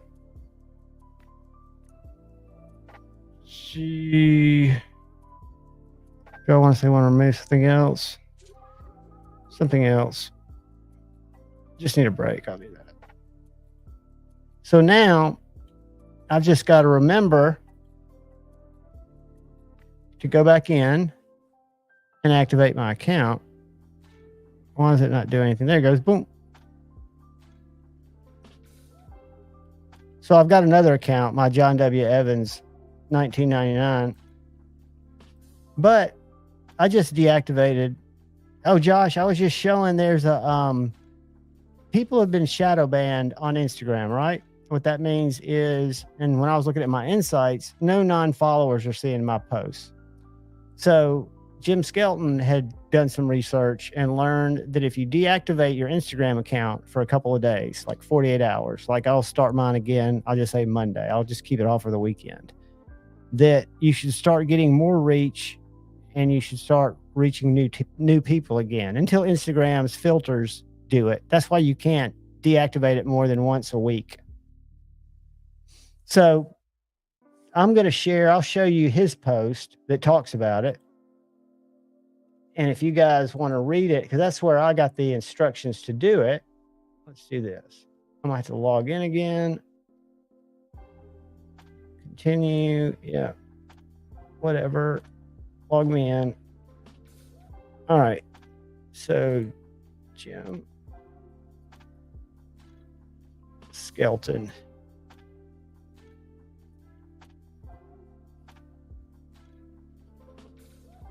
Isn't that funny? All this stuff is not auto-populating at all for me because these aren't, I don't use this account.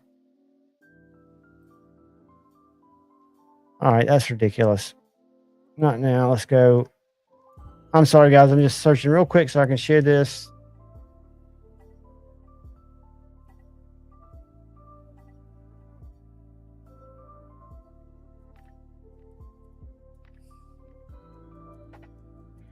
All right, so it didn't even show up. So he's still shadow banned. That was one of the things he was worried about, is when people searched for him, they couldn't find him. And I just went and searched for him. Josh Branson, thank you, buddy. What have I missed? What have I missed? Let me get back up. Josh Branson, good to know. Josh Branson, yeah, I got it too. What'd y'all get? No, these are my reading glasses. They just happen to be, for some reason, frosted. What did y'all get? Had to use your phone. I just got here. What did I miss? Thank you, Josh Branson. I appreciate you, buddy, but I'm trying to see what I missed.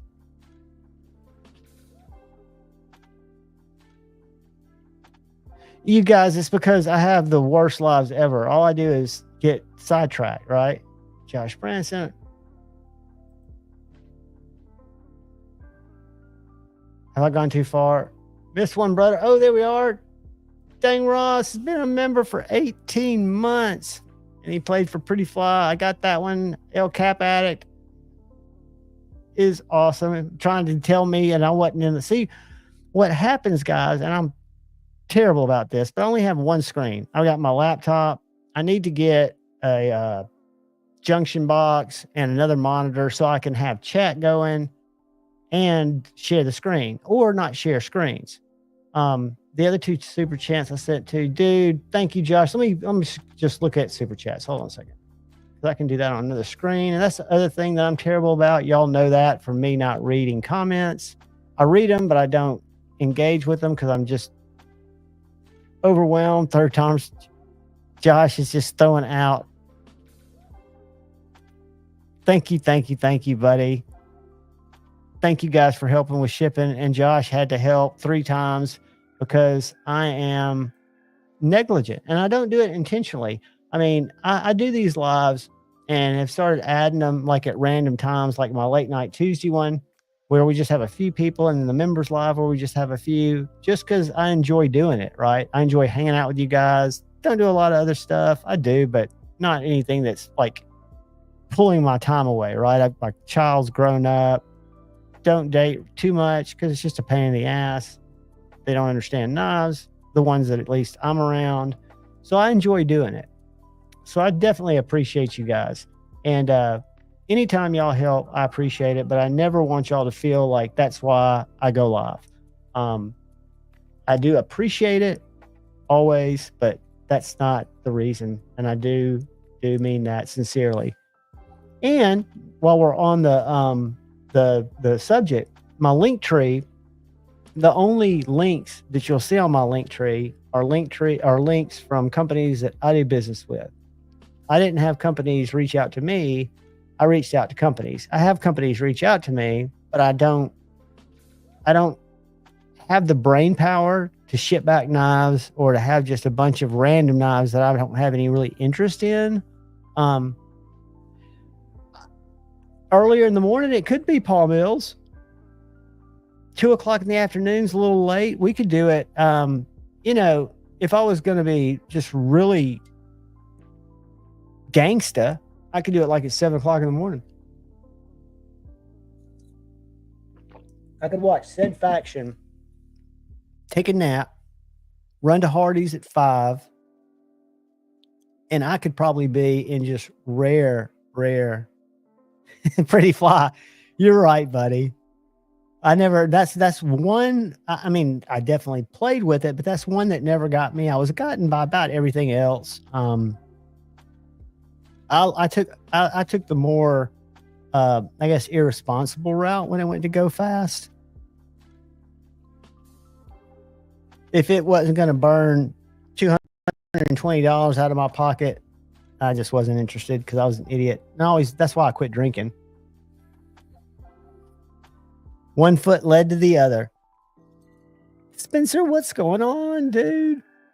But yeah, relationships are great, but there's an old saying, and I can't remember who said it, but the person that you partner up with is going to be, and I don't believe this because we're all responsible for our own happiness, but the saying goes 90% of your happiness or 90% of your misery.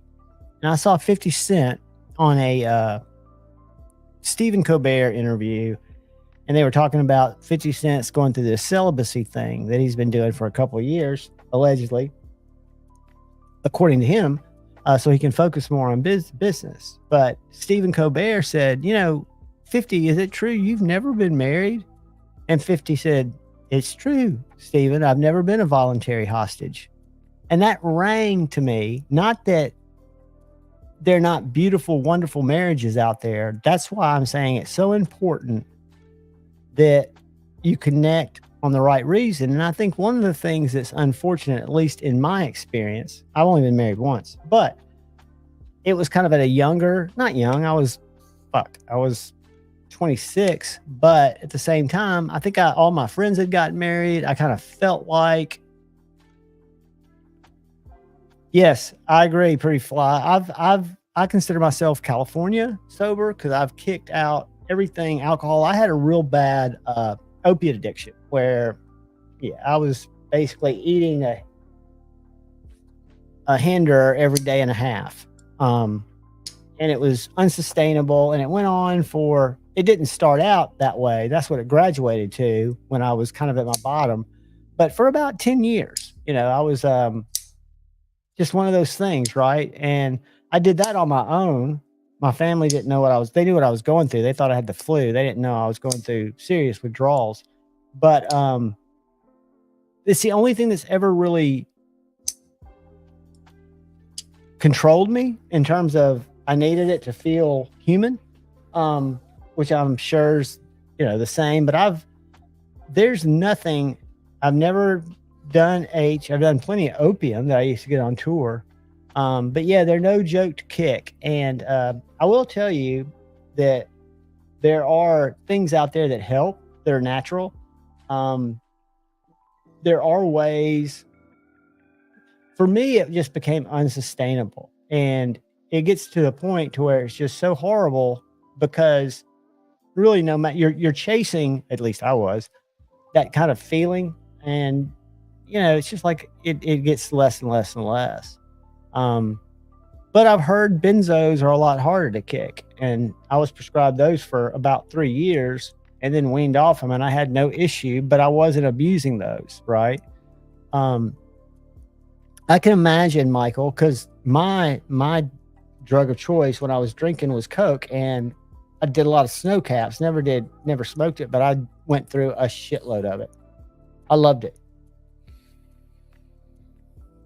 Makes my throat numb talking about it. But I know that that's the type of thing that would instantly lead me back, where if the fungus is on me, it makes me more introspective about why I don't want to go back. And I'll tell you, being sick for 60 days and then having restless leg syndrome for about 6 months and taking about a year to feel back to some kind of human, to fully human, I guess, is enough for me to not take that chance, right? I do worry because I'll have to have a lot of dental surgery at some point, and I'm sure I'll need those meds then, but I'm kind of a pussy and I don't want to be in a lot of pain. But at the same time, I know I'm not going to get to where because I've still got the same 2 people I could call. I'm not going to go down that road. It was just too much. Oh, Michael Upchurch, it's amazing that I got out of Auburn. When I graduated and was supposed to walk, I went to Charlotte to see The Dead with a buddy of mine.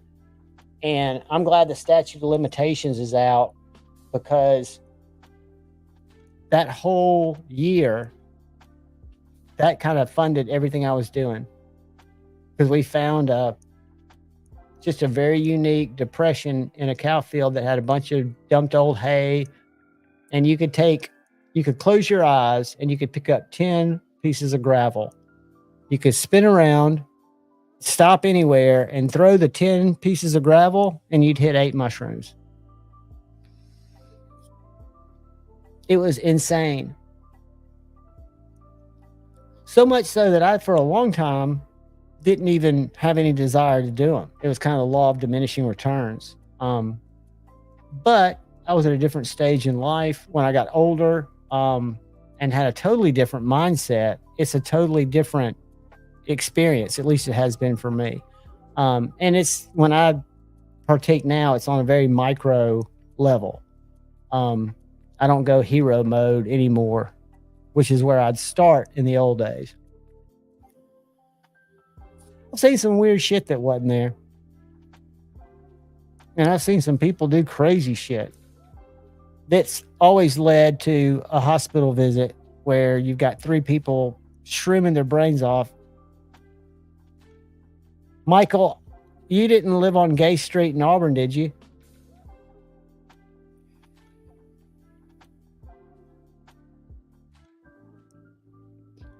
Paul, 8 out of the 10 times I do it, about an hour after I eat them, I'll throw up. And it's just let me know that they're coming on. It's not uncommon for them to upset your stomach. One thing you could do is you could take just a couple out and a little bit of water and boil it down, stew it, and then press it out into that water. Because you just want enough water that you're going to drink, right? So you're just sitting there, you're just squishing it in that boiling water. And then I always would make grape Kool-Aid, a big glass of grape Kool-Aid, and pour that. I'd strain it, but I'd strain that juice into there, and it wouldn't upset my stomach as much. But I made the mistake once of, we made a big, batch, I guess you'd say. And it was a real hot day in Auburn, and drank way too much. And then remembered that I had to go pay my power bill. And it was right when classes were changing. And I had a class that I didn't go to. And not only saw my teacher, but got out of my car after parking to walk to the power company to put my little check in the door, and had the visual that my car wasn't in park because it was a 5-speed and it was rolling back out into Toomer's Corner. And I turned and grabbed my door like I was going to jump back in, and people changing classes just stopped on both sides of the road and kind of were watching me freak out. It was bizarre. It was kind of I guess you'd call it a crash out moment, but I wasn't crashing out on anything except myself. It was wild shit, but I wouldn't trade many of those experiences, because I do think that they help us evolve in our thinking, and our tolerance. At least for me, it did. It made me much more tolerant, much less aggressive. It took away my love of hunting for some reason. I was a huge dove hunter, duck hunter, loved it. And after the first time, and that wasn't mushrooms, that was something else. But my first psychedelic experience, I could no longer take out an animal. It just wasn't, it clicked something in me. Because I wasn't eating them, right? We would always give them away at the dove hunt or give the ducks to people where we'd hunt, love ducks, whatever. So we weren't wasting them, but I wasn't personally eating them. I didn't like the way they tasted, and I just wasn't going to shoot them anymore. Guns, they're the best. There's a great book. Stevie knows about it. The Stoned Ape Theory. It is by, not Terrence McKenna, and it's very interesting take on evolution. Stoned Ape Theory. It is Terrence McKenna. So basically, there's a book, or you can go to Wikipedia and you can read about it. But it's controversial. The book is called Food of the Gods, right? And it talks about how, and it's got a lot of pretty interesting scientific evidence, what he used to support his claim, but that ancient Neanderthals were slowly discovering psychedelics. Isn't that funny, Matt? I mean, it wasn't that I couldn't shoot. I could still shoot skeet, and I still love to shoot skeet. I actually worked at a skeet range after that for a while. They don't have many around here anymore, but I still love to go to the range and shoot handguns, but no animals. Now if a coyote was going after a cat or something like that, I might be able to take out the coyote, but I don't even think I could go take out pigs. Like if somebody said, hey, we need to go eliminate a lot of these wild pigs. Do you want to go on a shoot with us? In the old days, I would have been like, sure, that sounds fun. And now I'm just like, nah, pass. I just don't, I don't have any desire to kill anything. That's funny, Dr. Drew, dude. I haven't shot a shotgun. They're supposed to eat cat smear salt, but I've got video evidence that will show that there are some badass cats that can hold their own against coyotes. The worst videos, I don't know why they've started popping up, and they'll surprise me if I'm scrolling reels. They must be from India or somewhere. There'll be this dog tied up out in front of its apartment or whatever, and a fucking cheetah or something will come get it. And the dog doesn't have a chance. Where I saw one the other day, it was horrible. It was this little, like, Jack Russell Terrier type dog going down to get a drink of water, and boom, the gator just got him. I can't shoot trap nearly as well as skeet. I could work the positions on a skeet tower. I could shoot. I think my best round was 23 out of 25.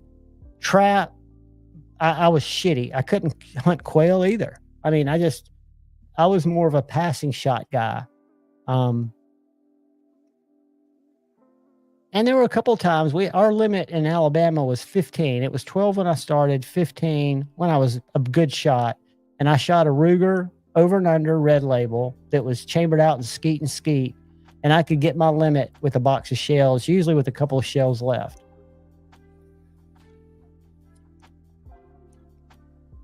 It was weird. It was a 3-inch chambered 20 gauge red label with skeet chokes.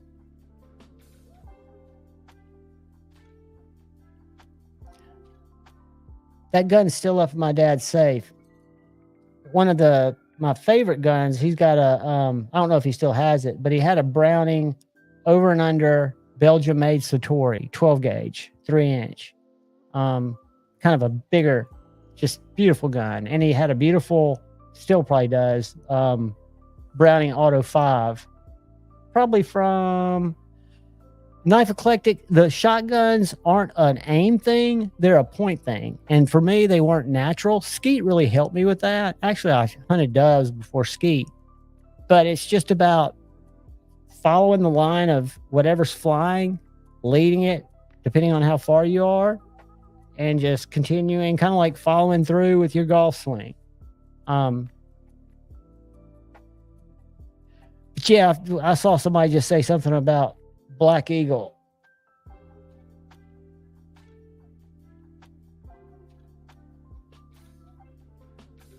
This is true, Josh. And that's why I've got a range that I'm a member of here. I was a member of it. Kyle Coonley, what's up, brother? But I love going out there. I had a P 320 that I bought from a buddy that looks like the Walther PPK. It's 380. Before that, I had a Kel-Tec that I still have, but I picked up a 365, a P365, and I love that gun. It was my range gun and my defense gun. And that's what I got really fluent with. That's what I carry. But it got to be expensive to feed it at the range. So I picked up a 322, which is the new SIG 22. It holds 20. I love that gun. So it's just a great way to go to the range. And, I'll shoot both of them, but a lot of fun. 365 is great. I wish I'd waited for was it the X? But mine's perfect for what I need it for. Yeah, I don't have my P320. I've got my...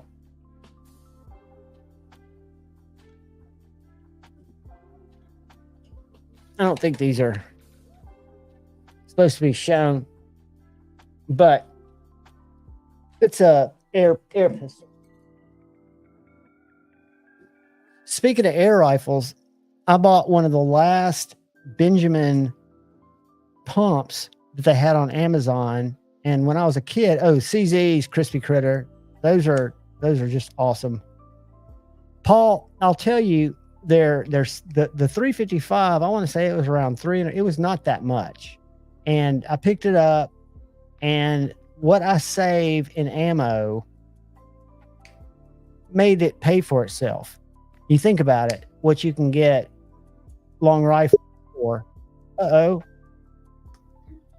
We've got our friend is in the house, Inspector Heirloom, to make sure we are staying straight. What the fuck is going on? We're just talking Heirloom. Crazy shit. You know what's cool, Mad Yoko? What I do is I shoot those little slingshots, those little micro slingshots. I've got about 6 of them. We're talking about PPs. We started talking about more than just me after our first psychedelic experience. I used to be a hunter as a kid. I hunted doves and ducks. My dad, that's what we did. But after my first psychedelic experience, I could no longer shoot an animal. I could no longer hunt. Never wanted to. And several other people did the same thing, right? I mean, they didn't want to shoot. Yeah, I mean, I've never been a hunter, but I can say that after my psychedelic experience, I still didn't want to be a hunter. No, and again, if I lived in Alaska and had to live off it, because there was a time when I was in college that I would just fish. That's what we did. I lived off of rainbow trout. There was a stock. We were on the Chattooga River where they filmed Deliverance, where South Carolina, North Carolina, and Georgia meet, and we would catch these little rainbow trout, and that's what we would live off of. But I could also see where, if you were trying to survive in the woods, where a rabbit or something like that, which sounds horrible to me, you might still I would still have a hard time like killing the fish. I'm just being honest. I'd be that sad sucker. First of all, I could stand to lose 100 pounds anyways of human being, so Me starving in the wilderness for a while is probably not a bad thing. Probably Except not for- a terrible thing. What's up, crazy? except for the fact that I'd be getting hangry as fuck, right? But besides that, That's what makes you, I think, a little bit more tolerant, because fish, even though I do think they probably feel just like everything else, they're very. After I would catch them, I'd be standing up to my knees fly fishing for them, and I'd string them to my leg. So some of them would live, and I'd clean them right there in the river because it was such fast running water. And it's literally just one cut. You take all the insides out, and then with the rainbow trout, all I do is take those with all the insides out, not take them off the bone, and just wrap it in aluminum foil with butter and garlic. And then you just sit it on a fire, is what we did because we were in the woods, until the eyes turn white. And then it's just, you just pick it off. I mean, it's delicious. But it's not, I'd rather have somebody cook something for me or be able to eat. Yeah, I'd be living off of the berries like in our backyard. Like up here, there's shit tons of what the fuck are they? There's like huckleberry, or not huckleberry. It's something with an M. I always forget the name of it. Marionberry, and then there's fucking you get the shits, but whatever. And then there's raspberries, and then there's all kinds of shit you can eat. Yeah, and see, I still like to shoot like skeet and stuff. Yeah, I don't believe that about fish not having feelings. We had some pet fish that were very like with you kind of thing, So mulberry. Oh. Yeah, well, no, it's Marionberry. Elderberries is Gabe's throwing another berry out there. Yeah, elderberries are really good for you. We tried to grow elderberry, but something kept eating our elderberry shrub, the deers. Yeah, I would starve to death because I would either eat a poisonous plant, or if it didn't leave a purple spore ring, I wouldn't eat it. Because that's the only thing I know how to test to make sure it's safe. Chamiette's fucking on point with knowing all the shit in the woods you can eat. So well, evidently now, if you've got iPhone coverage, which you wouldn't if you were surviving, but they're apps that you can. My mom's got an app that she can put on her porch, and she's got these birds because she feeds them all, and this bird will be tweeting up in the tree. I know that people are just, but I always laugh at this whole thing about my food eats your food, or my food eats your pet, or whatever. It's like, ooh, that's so tough to say. Link tree, hit that like button. PayPal, Venmo, Super Chats, Rumble Rants. Oh, Jesus. I've gotten off that. I even took the sounds off my I do have this kind of eerie one. What do you think of this one? Luckily it's not playing very loud. I've had my Grim Reaper here now for I don't know how long, and no one has said anything about my little Grim Reaper I got. You haven't. When did you put it up? You didn't have it up there Sunday, did you? Oh, it's been there for Sunday. The fuck Sunday? Who does the stream on Sunday? I noticed that slide. I haven't mentioned it. I got it. I think I got it before October. My little Grim Reaper. Did you have a painting cover in it? No. Oh, did you? Dude, I'm bad at the like I said. I literally I'm having breakfast right now. We stayed up till like 11 o'clock this morning. I had to call fucking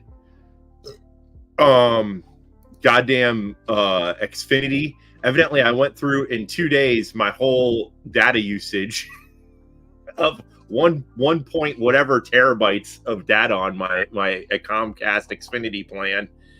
And I think I might have I told them I had no idea what the fuck's going on. It's their fault because I never used that much ever. But I think it's me trying to download shit back off the iCloud. The iCloud is like killing me trying to get data off of it. Depending on however big the data on the cloud is, like if it's 380 gig file and you download it, that's your down. Well, it kept stopping. Like it never actually happened. Like I tried to download a folder of work that I had backed up, and it won't do it. But evidently, it's eating all the data trying to. And then it failed like you've been charged for that data, even though it didn't transfer. what a crack of shit. So I have to talk to somebody to figure out, like, how am I supposed to get stuff off the iCloud? Because it's never, like, there's no way to get it. I can't download. I do one at a time, because once you start it, so if I go, and I know it sounds Sorry horrible. for this boring as fuck. It just is something that happened to me. But once you hit download, it'll do them all as individual files. So if some of them fail, they all don't fail. There are, so I guess it's like 1 point something terabytes, which who the fuck uses a terabyte? Like I said, most months, if you check your data usage, it's like 500 gig of data. And that's like, me working via the internet, uploading work constantly, streaming YouTube, fucking playing, if Chamiette's playing games online or whatever, or fucking, everything we watch is streaming. So there's technically, yes, still limits on data. Most people just don't ever hit them, because seriously, a terabyte of data is fucking insane. But when you're uploading and downloading hundreds and hundreds and hundreds of gig of art files, and then sometimes you run into that wall. Well, and it could be, I don't know what that they lag out at some point. But if you went in there and just set them up as individual files, I would just stick to the story that I didn't do it. Yeah, that's what I'm doing. But now they want to send like a specialist out to see if there's like a leak in a cable or some shit. I'm like, come the fuck on. I don't want to have to get up so you can run a test that I know is not going to fucking, you know what I mean? Well, there's a small chance that it could be, right? It's not. It's totally me trying to back up my iCloud. The folder is, let me see here, get info. 859.95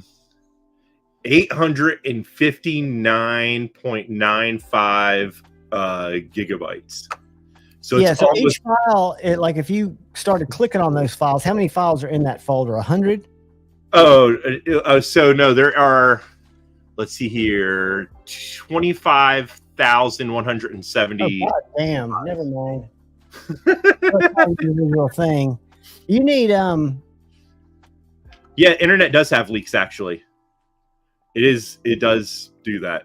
So yeah, it's almost a terabyte worth of data, and I tried to back it up 3 times, and it ran for like the last 2 days trying to do it, and it kept having an interruption because internet has interruptions. The internet hicked up, so it's still their fault. You were trying to download it. Yeah, but then I have to they're not going to fess up to it, so it's whatever. I should have did individual folders instead of like the massive folder, the all-encompassing work backup folder in my iCloud. I was just trying to do that. I was like, fuck it, I'll just back up this. And it's like, nope. Don't you have like a stack of hard disks too? Don't you have all your stuff on disk, or did you switch over to cloud at some point? No, I have it on disk. I have it on cloud. I have it in 2 different. I have it on fucking Dropbox, and I have it backed up on iCloud as well. So I'm paying for 2 different cloud storages. Plus, like I said, I have a 16 terabyte and then solid 16 terabyte. That's a regular hard drive, and then 2 4 terabyte solid state drives that have my work on it for 2 of the companies that I work for. Yeah, we went over that, but yeah, no. Hey, I had 5 1/4 inch floppies. I had an Apple IIc was my first computer. I couldn't do shit with it. It was my brother's actually, because he was 5 years younger. Yeah. He was a smart one. So that's been I was just trying to back it out of there so I could not be using welcome, buddy. all that space on my iCloud, so I could use it for other shit. But I should have just did individual folders every once in a while instead of all 900 gig at once. Oh, how the furries? They're good. They're good. Dude, the little white kitten has not come back. Oh, I'm sorry. Your little well, the little one that I was going to try to rescue, it might, I've had them come and eat, and then like 2 weeks later come and eat, because they're little survivors. If a hawk hadn't gotten it, but he looked like a little survivor. He looked like a scruffy little dude. Because when I went out to put more food out, he scurried. He went to the edge of the porch and Supermaned, and then I saw him scurry off into the bushes. Yeah, I have 2 solid state, 1 regular. They're all external, and then the Mac itself has a terabyte solid state drive in it. But I like talk about ads. For those of you complaining about ads, I just happened to check on Rumble. Look at that. That's the live stream on Rumble. Now nobody's pushing skip. But like every 10 minutes, there'll be I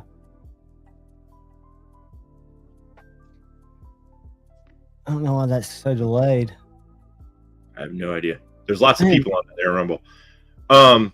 Yeah, this is on my desktop that I was trying to manage my cloud thing, but I was trying to take, because I had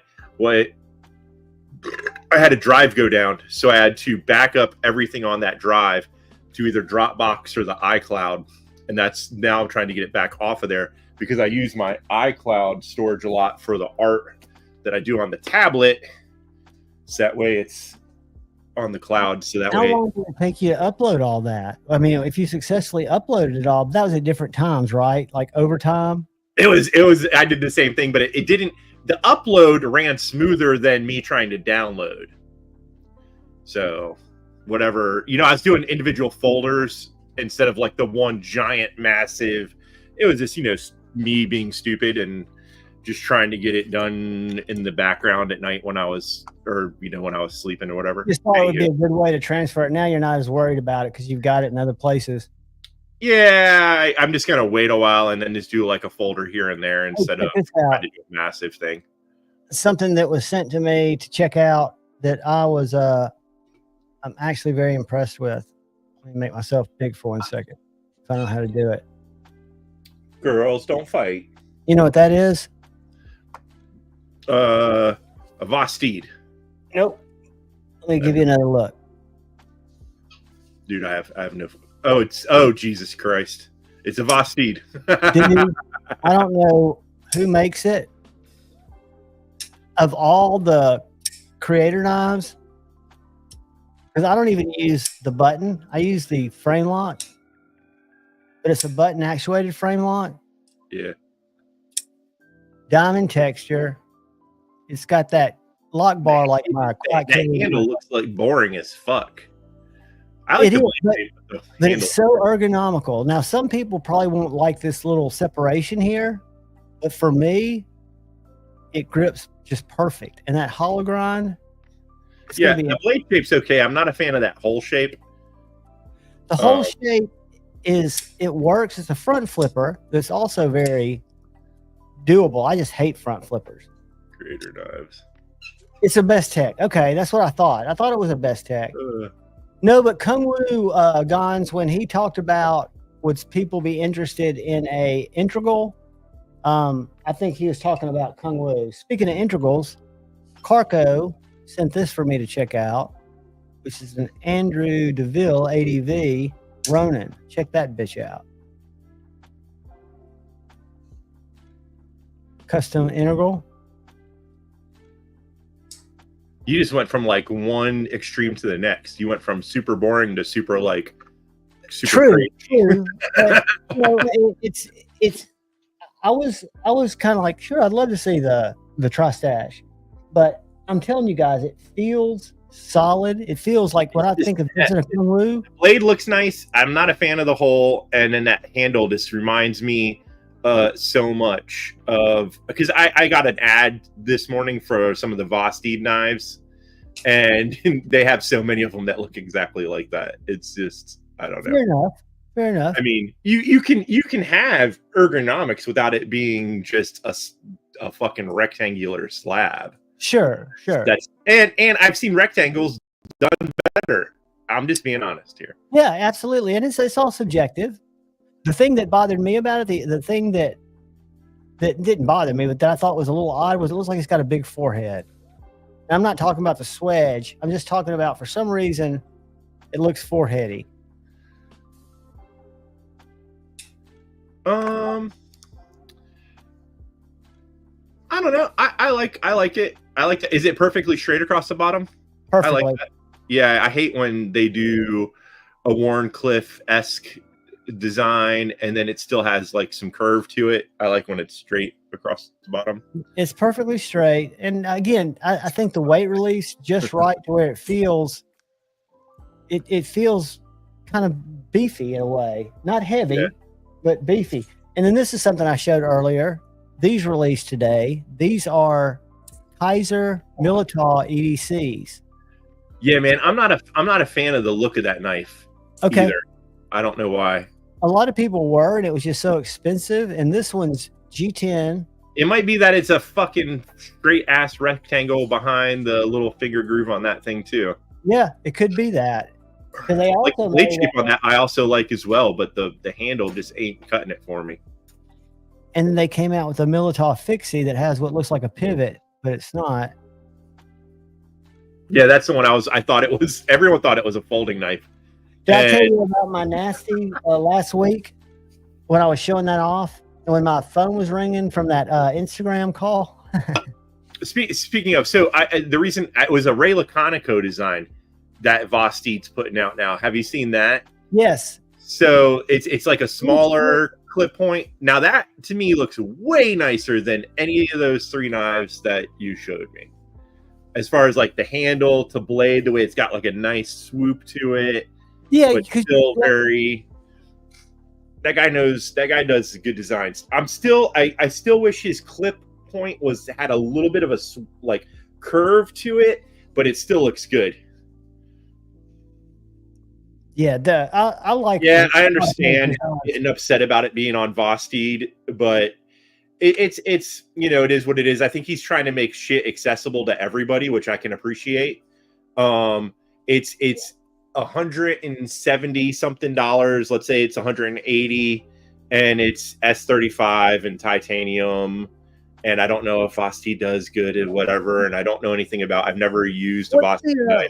What's the downside of Vosteed? Because for me, I don't know. I mean, other than it being made overseas, which most MBK knives are made overseas anyways, except for the shit that they've been doing in house now. Like, yeah. So I don't know. Like, what's the difference between getting that or like the slayback, which is they just don't tell you who's fucking making it. Well, what I think about Vosteed, and this is me objectively, that they do things that are unique and that are good. I mean, even from the raccoon budget knife to that Ankylo, or however you pronounce that, with that pivot lock, I've liked all the knives. And Shane said, that all the reviewers like Vosteed because they paid 15% commission. That's bullshit. They don't. I don't know about that. But what I'm saying, sorry, I didn't mean to. Yeah, I don't know. I don't know what it is. I know that, people, it's one of those things like if you're giving shit for free, I've talked about this before, your view on it's going to be skewed versus if you actually paid your hard-earned money for it. Anywho. I paid my Vosteeds. So the button lock on that, is the Valkyrie the one? No, I'm thinking the Psyop. The Psyop's got that button that sticks out really far. Like the knife looks good and it was co-designed by somebody, but that knife sticks out far as shit. But what's weird is it's on the pivot. You don't come into contact with it. And I haven't taken it apart because somehow it's using magnets too in that pivot. When you read about it, I'll show you what I've got.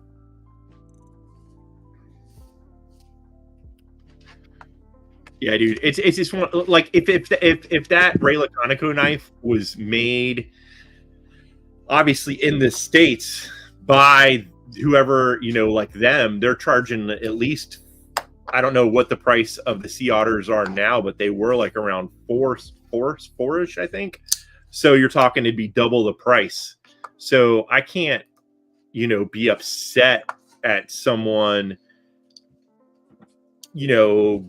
allowing their design to be made so that way more people can afford it.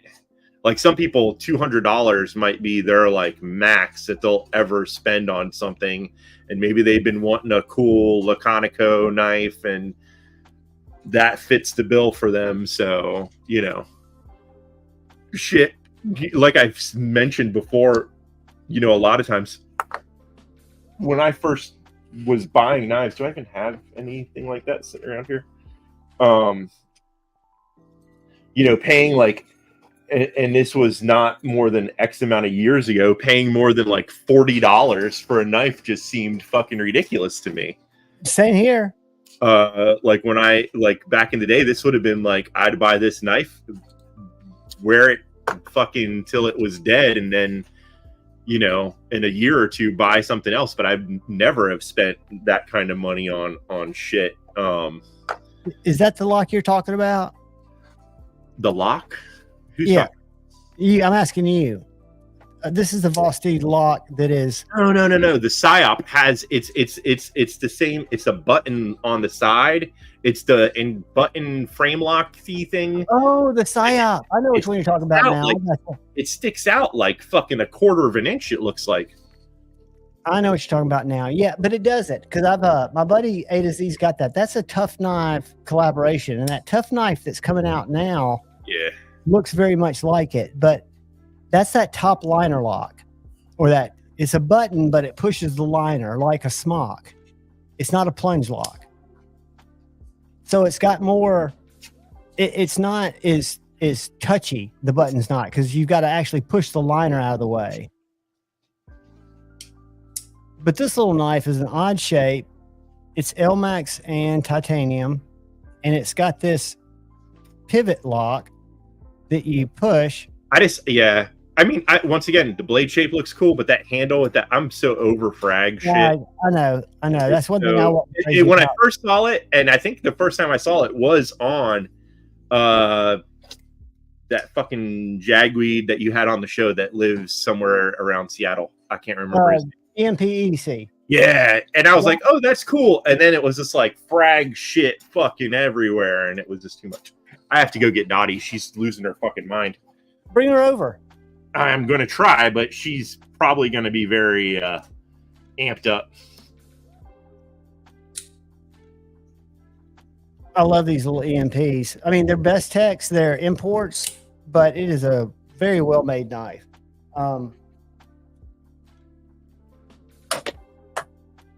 But I love my American knives. M-Bomb, what is going on, brother?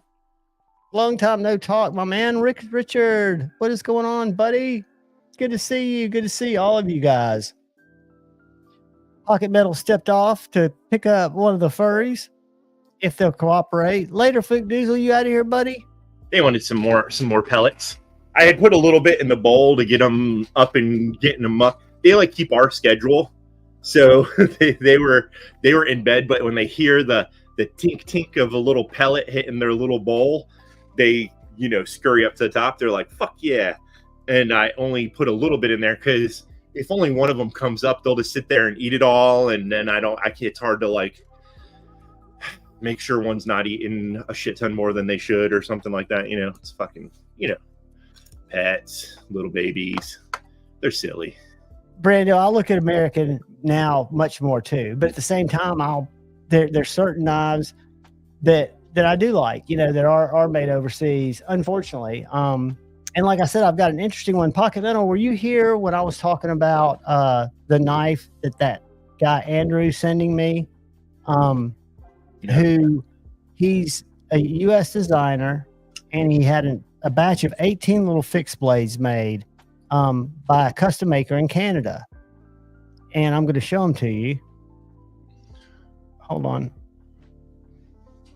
And I told him, he asked if I'm not keeping it. He said, would you be willing to review one and send it back? And I said, sure, because he only had 18. It's called Lucky Dog Knife Company. And let me pull it up. Ed wants to know what the fuck's up with these ads, bro. Dude, I have no idea. I guarantee you. Ed, what's going on, brother? Channel member. I was in a live stream today. What's up, Hinder Collector? Brant, I was in a live stream today, and I was getting served an ad almost every 10, 15 minutes. And whose live stream were you in? What? I was in, it was called something Piggy. What was it? Something Piggy? Yeah, what it's kind about, of shit are you watching? It's about that guy that y'all hate, right? It's hilarious. But The guy that e-bags and now you're wondering why you got ads. He's in a polycule. No, I think YouTube, regardless, because I'll In a show you again, polyamorous relationship with Miss Piggy and Kermit the Frog. pretty much. But if I go, because I showed this earlier, just so y'all don't think, if I wanted to be like those guys are, it says right here, creators adopting live automated mid-roll saw on average an uplift in over 20% in-stream ad revenue. And I can turn it on, but you'll notice it's not turned on.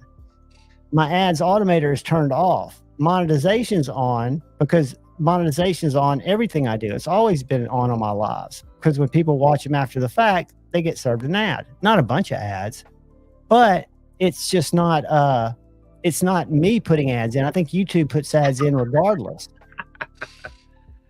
I hate it. I won't be like Kevin. Kevin goes, get YouTube Premium. Dude, I can't remember. I checked to see how much it was now. It's not a deal. I don't know. It's not. It used to be like $10, but I think it's more than that now. Because they've got a lot more content now. Now they've got a lot of live sports and a lot of live things. It's like I bought the Disney, Hulu, ESPN plan, and it was really cheap to get like all three of them. But then if you want to get the Hulu switched off with it's like twice the price of everything.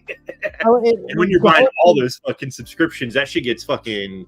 I've been due for over a year to call AT&T and tell them I'm getting ready to switch to Google because they had me at like $70 a month, and it's crept all the way up to $125 for the same shit. And the last time they did I call them and get my price down every year. That's all I've got to do. And I've been so since I've lost my job, I've been so not doing shit that I should be doing, like simple stuff like that.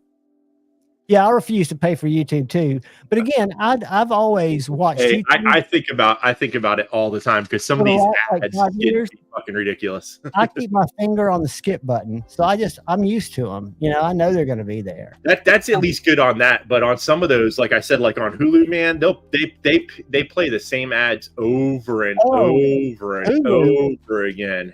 This Rumble's the worst. Rumble, to me, it's a sign that Rumble's not long for this world. So if I just share this, and within any amount of time, why is it showing that? Where are you, Pocket Metal? I think that's old. You're way back. I didn't start a little bit ago. Let's get live. There we go. There I am. You'll see an ad in no time. Guy right there. You'll see an ad in no time. And you'll see like 3 or 4 in a while. Hey, somebody's watching. It's me. But you'll see like 3 or 4 in a row. So you skip it, and instead of it going to the show, it goes to another ad, and you watch like 10 seconds, and then you skip it. I mean, it's crazy. Yeah, YouTube Premium's $14, but for us that would be like closer to $28 because there's 2 of us in this household that I would be paying for. And you can't like with my Disney, I've maxed out how many people I can give Disney to. You know what I mean? Like when I get one of those streaming accounts, I fucking give people. Do y'all watch YouTube on your phones, like when y'all are sitting down together, or do you like Google to your TV? I use it on my TV. It's hooked up for me for YouTube, but she uses it and watches her. You know what I mean? She's not into watching. You can set up a separate profile. I mean, you can set up multiple profiles, I would think. Like I don't think you can on YouTube. On YouTube, Brittany's got one. I've got one, and then I've got a knives. Right, but not in the pay tier. No, but I would think. I've never had a pay tier, but I would think so. You have to choose one of those. It's one. It's per account. So that's jacked up. Yeah, so that'd be like close to $30 for $28, whatever. John, I'd probably get it for her before I got it for me. I don't even watch Rumble. I never watch anything on Rumble. The only reason I started it, I was watching somebody's video about YouTube getting stricter and stricter, and I haven't been good about it, but thinking when I upload to YouTube, I might as well just upload to Rumble. And I think I've got 9 followers on Rumble. And I'm not, it's almost like if I ever have to go there, which hopefully I won't. I mean, I try to do everything in a nice way. Thank you, B Shady. I appreciate you, buddy. I appreciate all you guys. Anybody that comes in here and listens to me And I mean, I can only imagine how frustrating it is. That's one of the reasons I can't watch my lives back, because I know I'm a scatterbrain. I only appreciate the people that send me super chats. The rest of you, not so much. I wish. I mean, and again, Shane even pulled me aside and said, "Don't play that stuff." But there are these videos where this guy does a 3-hour. Everyone's been telling you not to play that stuff. Why does Shane get like you listen to Shane? Of all the people, the guy who goes shirtless for money, you're listening to him. Jesus Christ! It's not. To me, it's the fact that the social unawareness. What the hell is the background music, by the way, today? I feel like I'm in a waiting room in an old age. I got a good one for you. You'll like this. Hold on. Let me get. Well, this is Mersal, if you're gonna send me anything, send me some more of that goddamn trail mix. I ate that shit like a fucking fiend. Oh man, that shit was good. Do you ever eat barbecue? You did in Florida, I'm sure. I did. Yes, I've eaten everything. I used to want to have Noah's Ark in my belly. I'm not talking polycules. I'm off the gossip. Like I said, I'll keep that for John time. I'm going to talk knives, and I'm going to talk. Maybe I'll talk drama at some point, but it'll be knife drama. And I don't like to talk knife drama, even though I see so much, because I don't feel like I should be a conduit for that shit. Brad, I'll send you a link, but we are just about to jump off. We've been on for 3 hours and 10 minutes, and we've got you notice up at I'm gonna kick you from the stream, Bando. You start trying to get Javon on that. If y'all watch my video tomorrow, I did my top 10 small USA made fixed blades. Currently, the ones I carry the most now, and you'll guess what number one is. I gotta ask. Do you get fucking lots of views on these top that knives you post those quick bits. Those are the ones, for some reason, fixed blades for one get 10 to 30 times more views. If I post one fixed blade, like I don't know if I've shown you this one. Have I shown you this that Carco sent me? Yes, showed it to me. I don't know. Last time I was on the stream with you, I guess it had to be Monday. So fixed blades get a ton more views. The video. Oh, dude, you're not sending me money. You're sending this is fucking Javon right here. Thank all you guys. I mean, again, that's not what it's here for. I'm not here for a grift, I promise you. And yeah, I'm just joking. I don't have the ability for people to send me money, so that's why it was a joke when I said I only care about people who send me money. So my joke, because I'm not monetized and I don't get money, and I wouldn't ask for money anyways. Come on, people, get with my horrible humor. So, my top 10 tiny fixed blades knives that I've published on February 26th has 21,875 views, which is my most viewed videos. My second most viewed video was posted August 31st, and it's the Walmart Swiss Tech.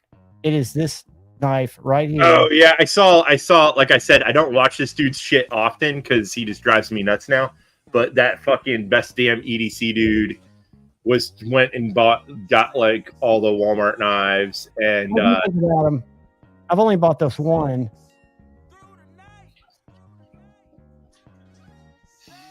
But for $34, I mean, and again, those are the type of videos. So if I look at all my top, what is the? Is it like 14C or is it 420 D2? D2. Yeah, coded D2. Dude, people get so like crazy about blade steels and shit like this, but when you go back to using like an old just regular knife and just a regular steel, you realize you're like mincing hairs at some point. It's hilarious. So every video at the top down to 4,195 views are a fixed blade. Then guess which one got 3,940 views, and then they're all fixed blades again. It was his video about him testing the Palmer. The testing I use loosely. It's like a destruction of the Walmart $10. I think it's like a $10 knife versus the Benchmade that it kind of looks like. Yes, that's a different one. That is Walmart, but that's what's it called? Ozark Trail. the Ozark Trail bug out looking knife. Yeah, he did that, and Allegedly got in trouble. I won't say he got it. He claims that Benchmade was a little upset because he didn't tell them what he was going to do, and clearly, like, people forget, like, the bug out was made just to make an exceptionally light knife that was still, I mean, good for most things. He took the damn thing and fucking snapped it in half. I mean, it's polymer handles and it doesn't have liners. What do you think's going to happen? It's going to snap. You can't snap that one in half. No, and that's the thing. Like, so it was made for lightness, and the other one had full liners, so clearly it was going to fare a little bit better. I think the bad thing was there that he asked them for the knife to put it through a torture test. I mean, he should have bought it because he's going to make enough money on his videos. I bet he bought the Ozark. Yeah, and I mean, they're different prices for sure, but right, for sure. It's I mean, I can't. He worded it in a way in which, I don't know. I don't know. I didn't. He said that he should have done that or whatever. You can watch the video if you fucking actually care, but I totally agree with you. And the one that I was saying that's my most folder, and then it goes all to fixed blades, is that F and Grow 225. That video got more views than any folder I've ever published. Yeah, I mean, of course it's going to go. It's a $10 knife, so it's gonna, and it's hard to compare. I mean, 20 of those versus a bug out, which is going to give you more life? Probably the bug out, maybe, because it's got lifetime, but I don't know. It's once again, it comes down to like how you use it. What also do you want? Like, what are you wanting out of a knife? And like, how much money do you have for your fucking whatever? Right. What's your exactly? I mean, it's good to see that they're all. If you're a person that's like, I buy American, blah blah blah, this, that, and the other thing, and I'm not going to do something that a knife isn't supposed to be used for, then by all means. But if you're just like some dude who's like, I need something to throw in my fucking truck, or if I lose it, I don't give a fuck about it, dude. I carry the cheap knives a lot for two reasons, and one is because I lose shit, and secondly, if I happen to get pulled over and a cop starts fucking with me and decides to take my shit from me, because they can just do that, then I don't want to lose, shit that's I paid more money for. So I love Oak City. I've got matter of fact, I've got 2 Oak City slips for my chickadees. That'll get everybody give me a hard time, but we got a little bit of oh no, here are you breaking out chickadees? No, I'm breaking out.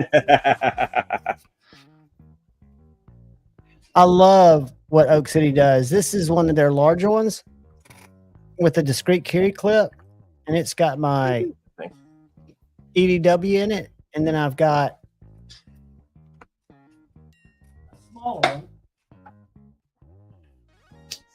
Man, the Iggy leather, look at that. That's also extremely hard to come by these days because she's not making as much stuff.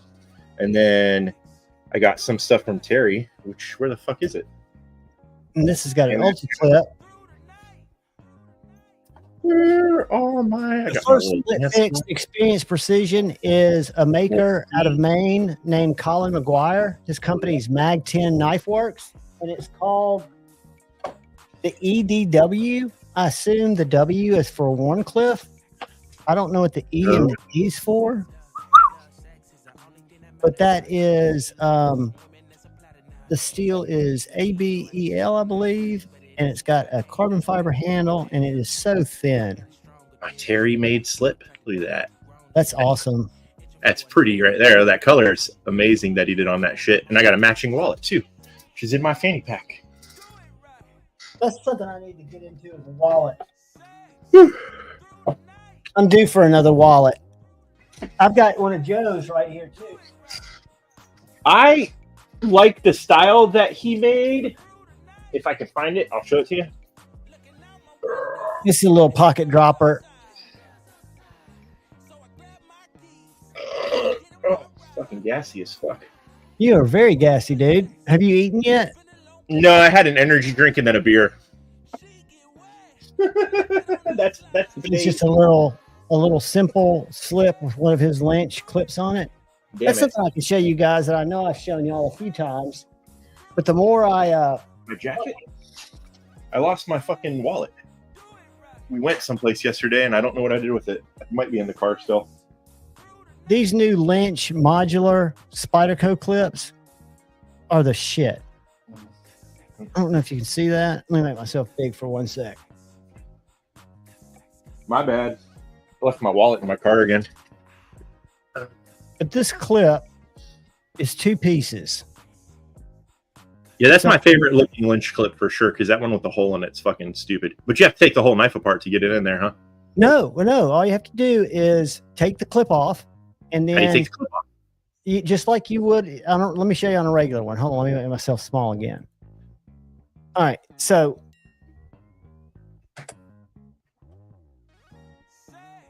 you take your whatever your clip is, you take it off, right? Yeah. And then this clip is 2 pieces. It's 2 pieces with 2 little bags of screws. One bag has 3 screws, one bag has 2. So if you can see, there's a little break there. So it's got a little base plate that you just simply put the 3 screws that it comes with that go in the 2 Spyderco screws. And then at the top, right up here, it's got 2 screws. These are threaded. And so you take, see those 2 screws? Yeah. Oh, okay. I didn't see it. It was screwed So in the back. you got 3 screws going down and then 2 screws going this way. So this is actually a 2-part clip held together with 5 screws. I So wish it's they very were easy to put on. headed. I wish they were flat and also matched the color of The same the color, yeah. And they've got different colors, right? So this one was just kind of a multicolored one. And I It got looked bluey purpley. Yeah, it is, and it's got at the top. It's a little bit, you can't really see it under this light, but it's more faded up here at the top, and then it's kind of gets bluer towards the tip. I think they overcomplicated it because they didn't want you to, from like looking at it flat, to see any kind of fucking screws, but then looking, down when it's in your pocket, you see those ugly ass fucking screws on it. And they should have made them like the flush mount instead of the fucking, whatever.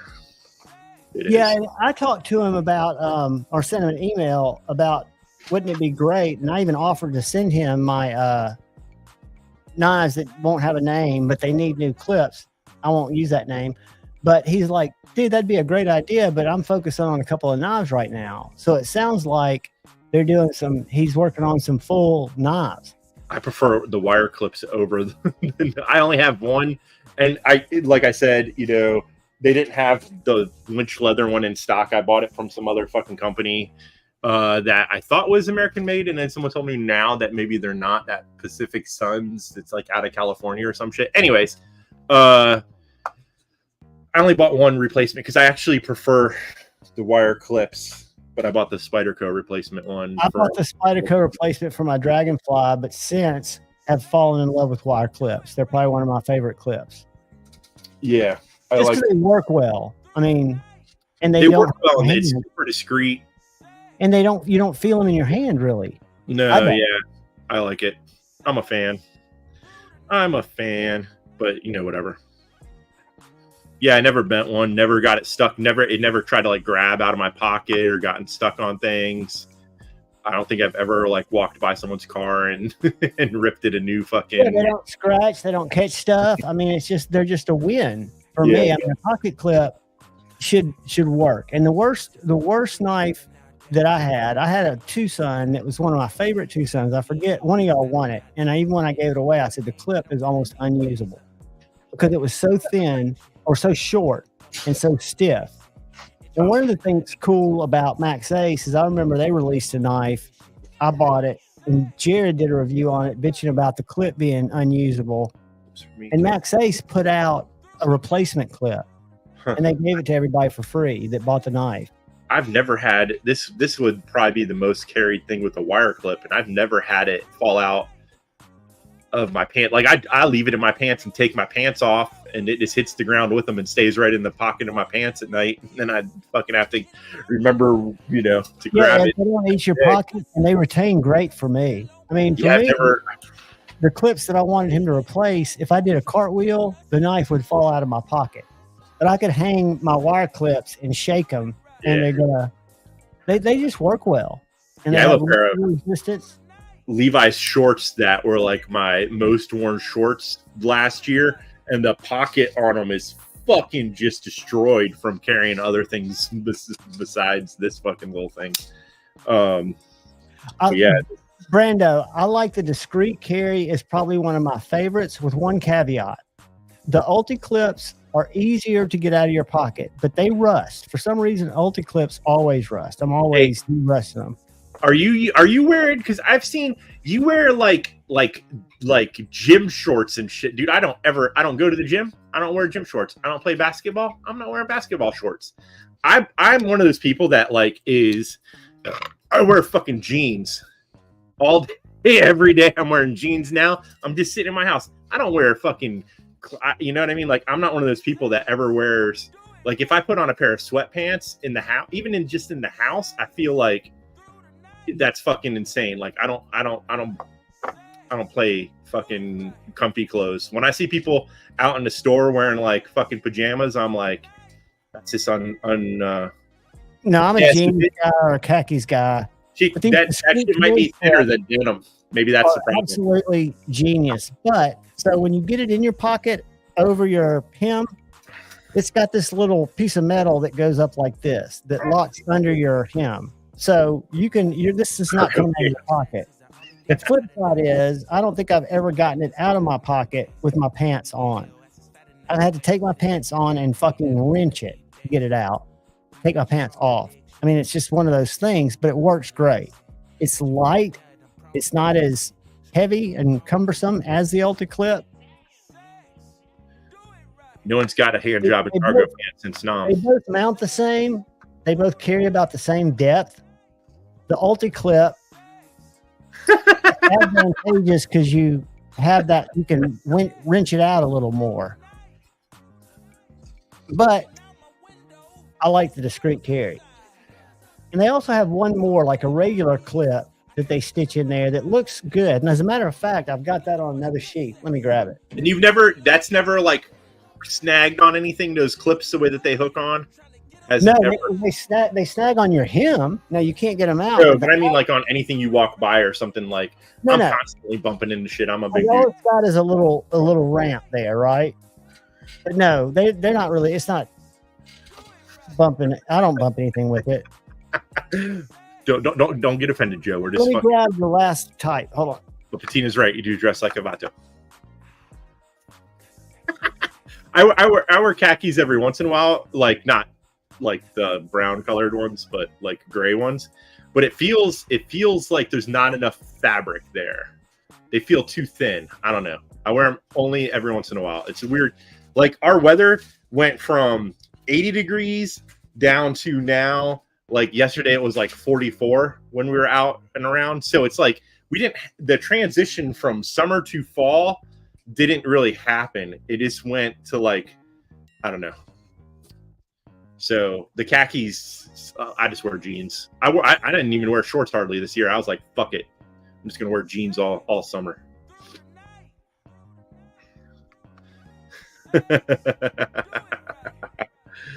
You gotta wear your flannel shirt, but you just button it up in that top button like this, and then leave the rest of it open. Hey, let me ask you about a Seattle girl. See if you've heard her name. Have you ever heard of a chick named Brandy Carlisle? Are you talking about the old musician? She's not old. She's younger than me. But yeah, she's a musician. She sings a joke. I thought Brandy Carlisle was shit my mom was back in the day. Yeah, that was Go-Go's. All right, so this clip on this Oak City slip is probably my favorite. Maybe I'm thinking some other Carlisle. Sounds something similar. This chick is called maybe I've got the wrong name. Hold on. But check her out. She's a great songwriter. She came out when she was 14, and that's kind of what inspired her music. But you know who she's good friends with? And she's like folksy. Brandy Carlisle. What did I say her name was?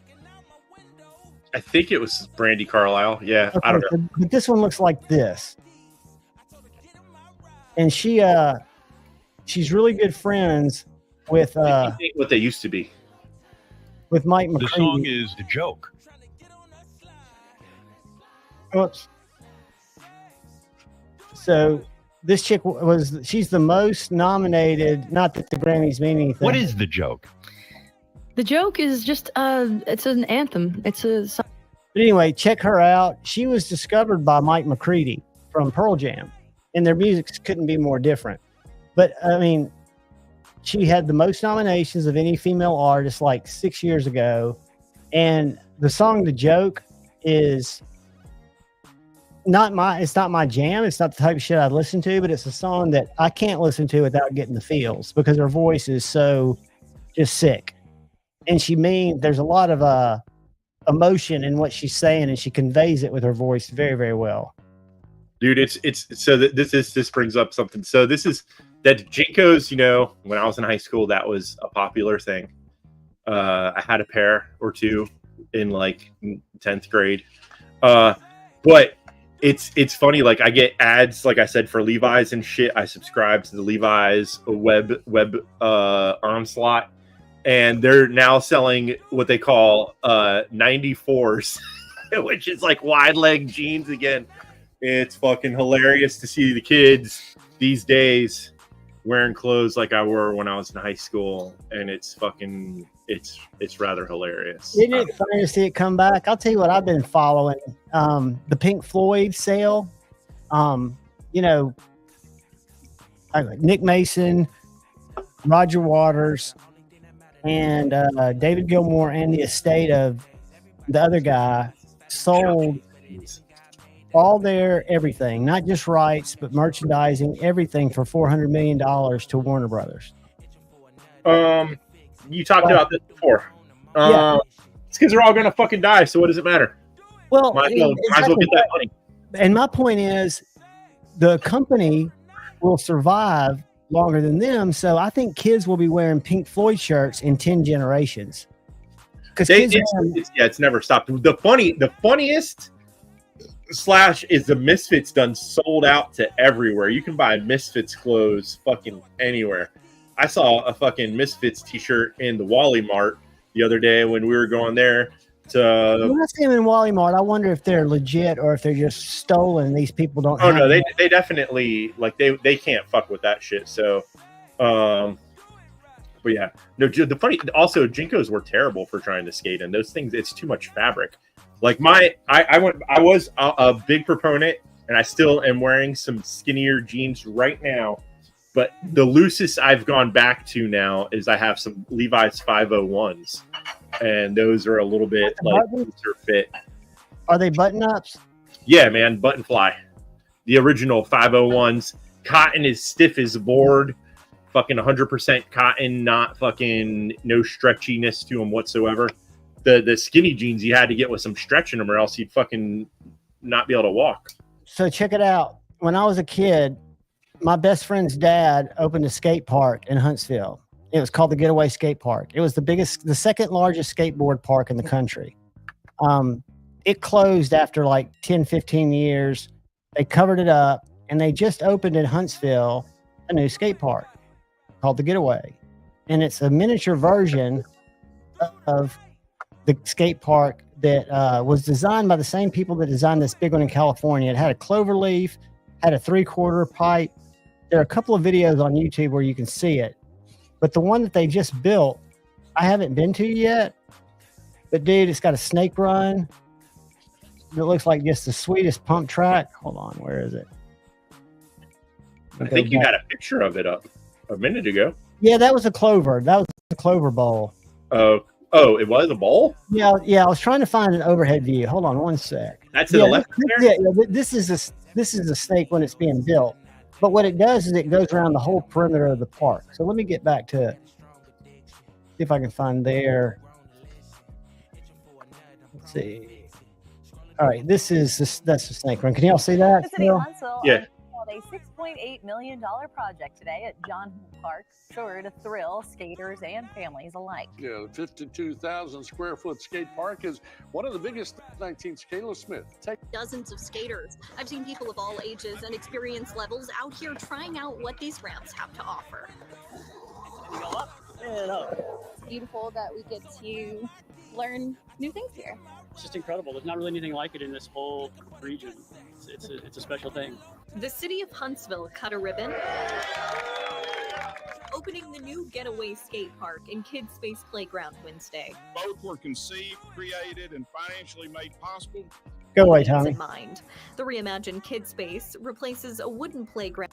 The skate park pays homage to the Getaway Skate Park built in Huntsville in 1979. That's the old one. It's a good mix between the original design and the newer style of skateboarding. It was more about riding the concrete surface like waves or like snowboarding. Today's park, we kept some of that feel of the original park, but there's a lot more areas to do tricks and new maneuvers for the newer generation. Yeah, there were no rails or anything back in the old days, but that snake run. That's because back in the day, it was like you guys were everyone was just trying to surf on land. Not just for kids. There's a bunch of us old dudes who come out of the woodwork and come out and try to hurt ourselves. It's fun. Reporting in Huntsville, Kayla Smith. But it's pretty cool. And if I could find that on YouTube, the old park where it shows it from the top. Where was it? Anyways, but the old one, if you find that old video, they used to have pro tournaments there. I can remember Tony Alva, a young Tony Hawk. I mean, all these major pros would come around. There'd be a whole weekend of people out there. They weren't filming it back then, but people packing that place out watching it. So yeah, so back Yeah, to that could be my broken hip park. for those folks who like the Levi's, you should definitely. I know it's like more intrusive emails or whatever, but they run fucking great sales on their site. So if you know what you like dude likes 511s. Yeah, 511. You know what your size is. They'll you sign up, you get free shipping, and they do great sales on that shit. On who makes those? Levi's. The But see, Levi's.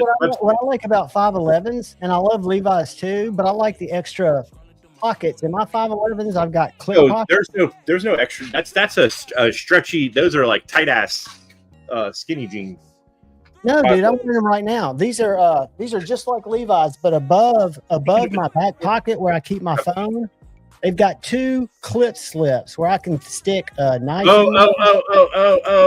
You're talking about that tactical brand. Yeah. I'm going to show you. My bad. Yeah, I forgot that there was a brand called that. And they actually sell my size. And I have a very small waist. Look, that's really surprising to most of you guys. But let me find out. Not even when I was 12. I was probably wearing bigger jeans than you wear now when I was 12. But all these and the whole thing, and there are other companies like 511, but they're all about extra I forgot about that 511 brand shit. My bad. What are those jeans? Pants, jeans. There we go. So these right here, we'll just look at these regular flex fit. Present, and then we'll go. So these have, whoops. They've got thicker hem. That one doesn't have the, let me see if those have the special pockets. I don't think, see that pocket up there? Whoops. I hate pop-ups. See that pocket up there, pocket metal? So you get two, pocket metal's gone, but you get two extra pockets up there at the top.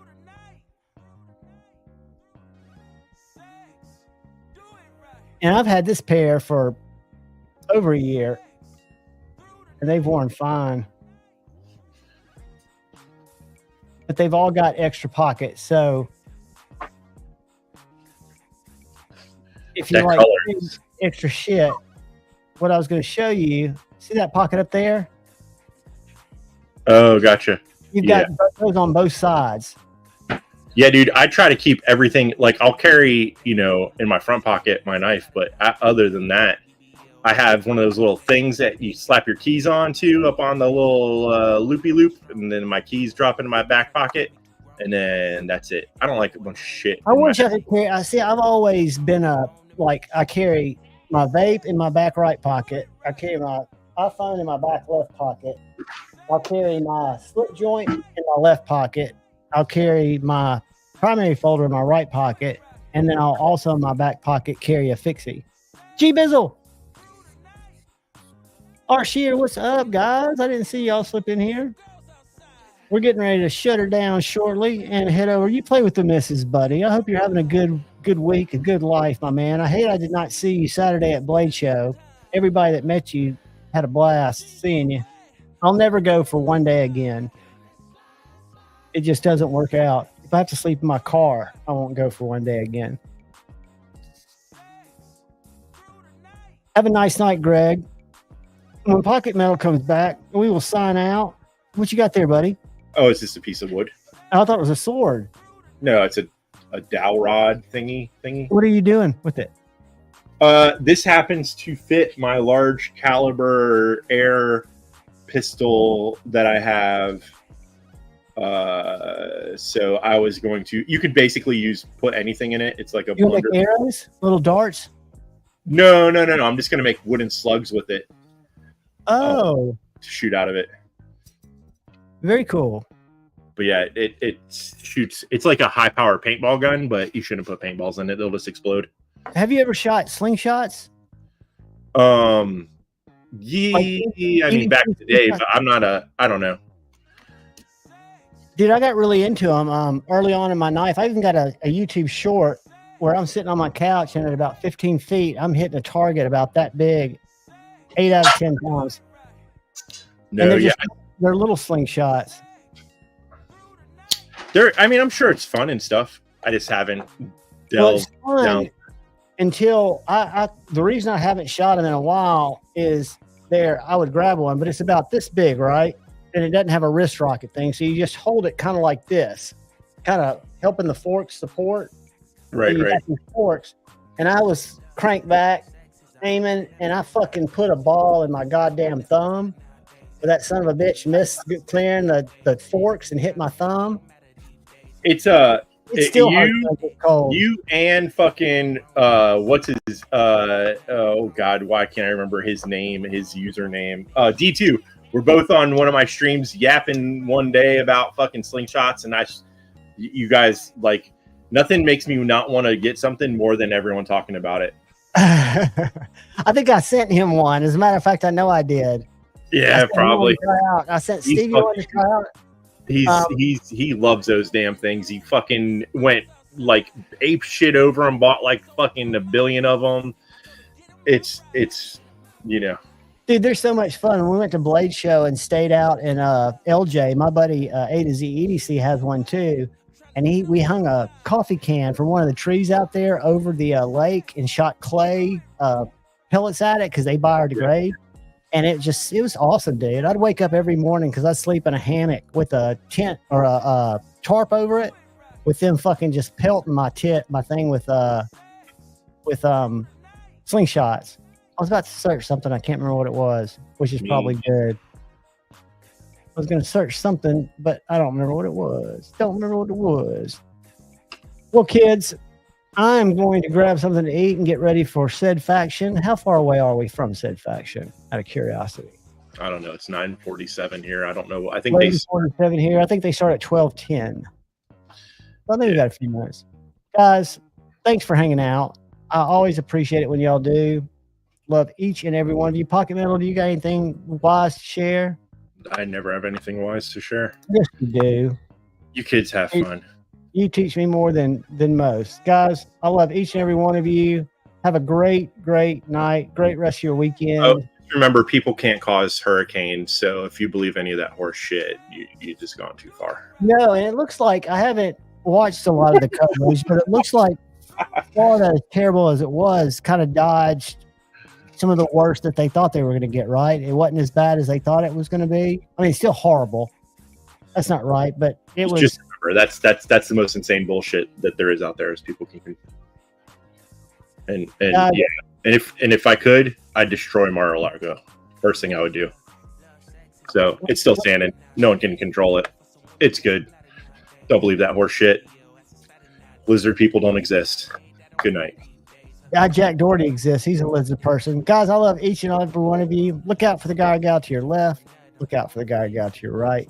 Look out for each other. Go forward with love in your heart. Choose debate, not hate. Love your brother and sister. Peace.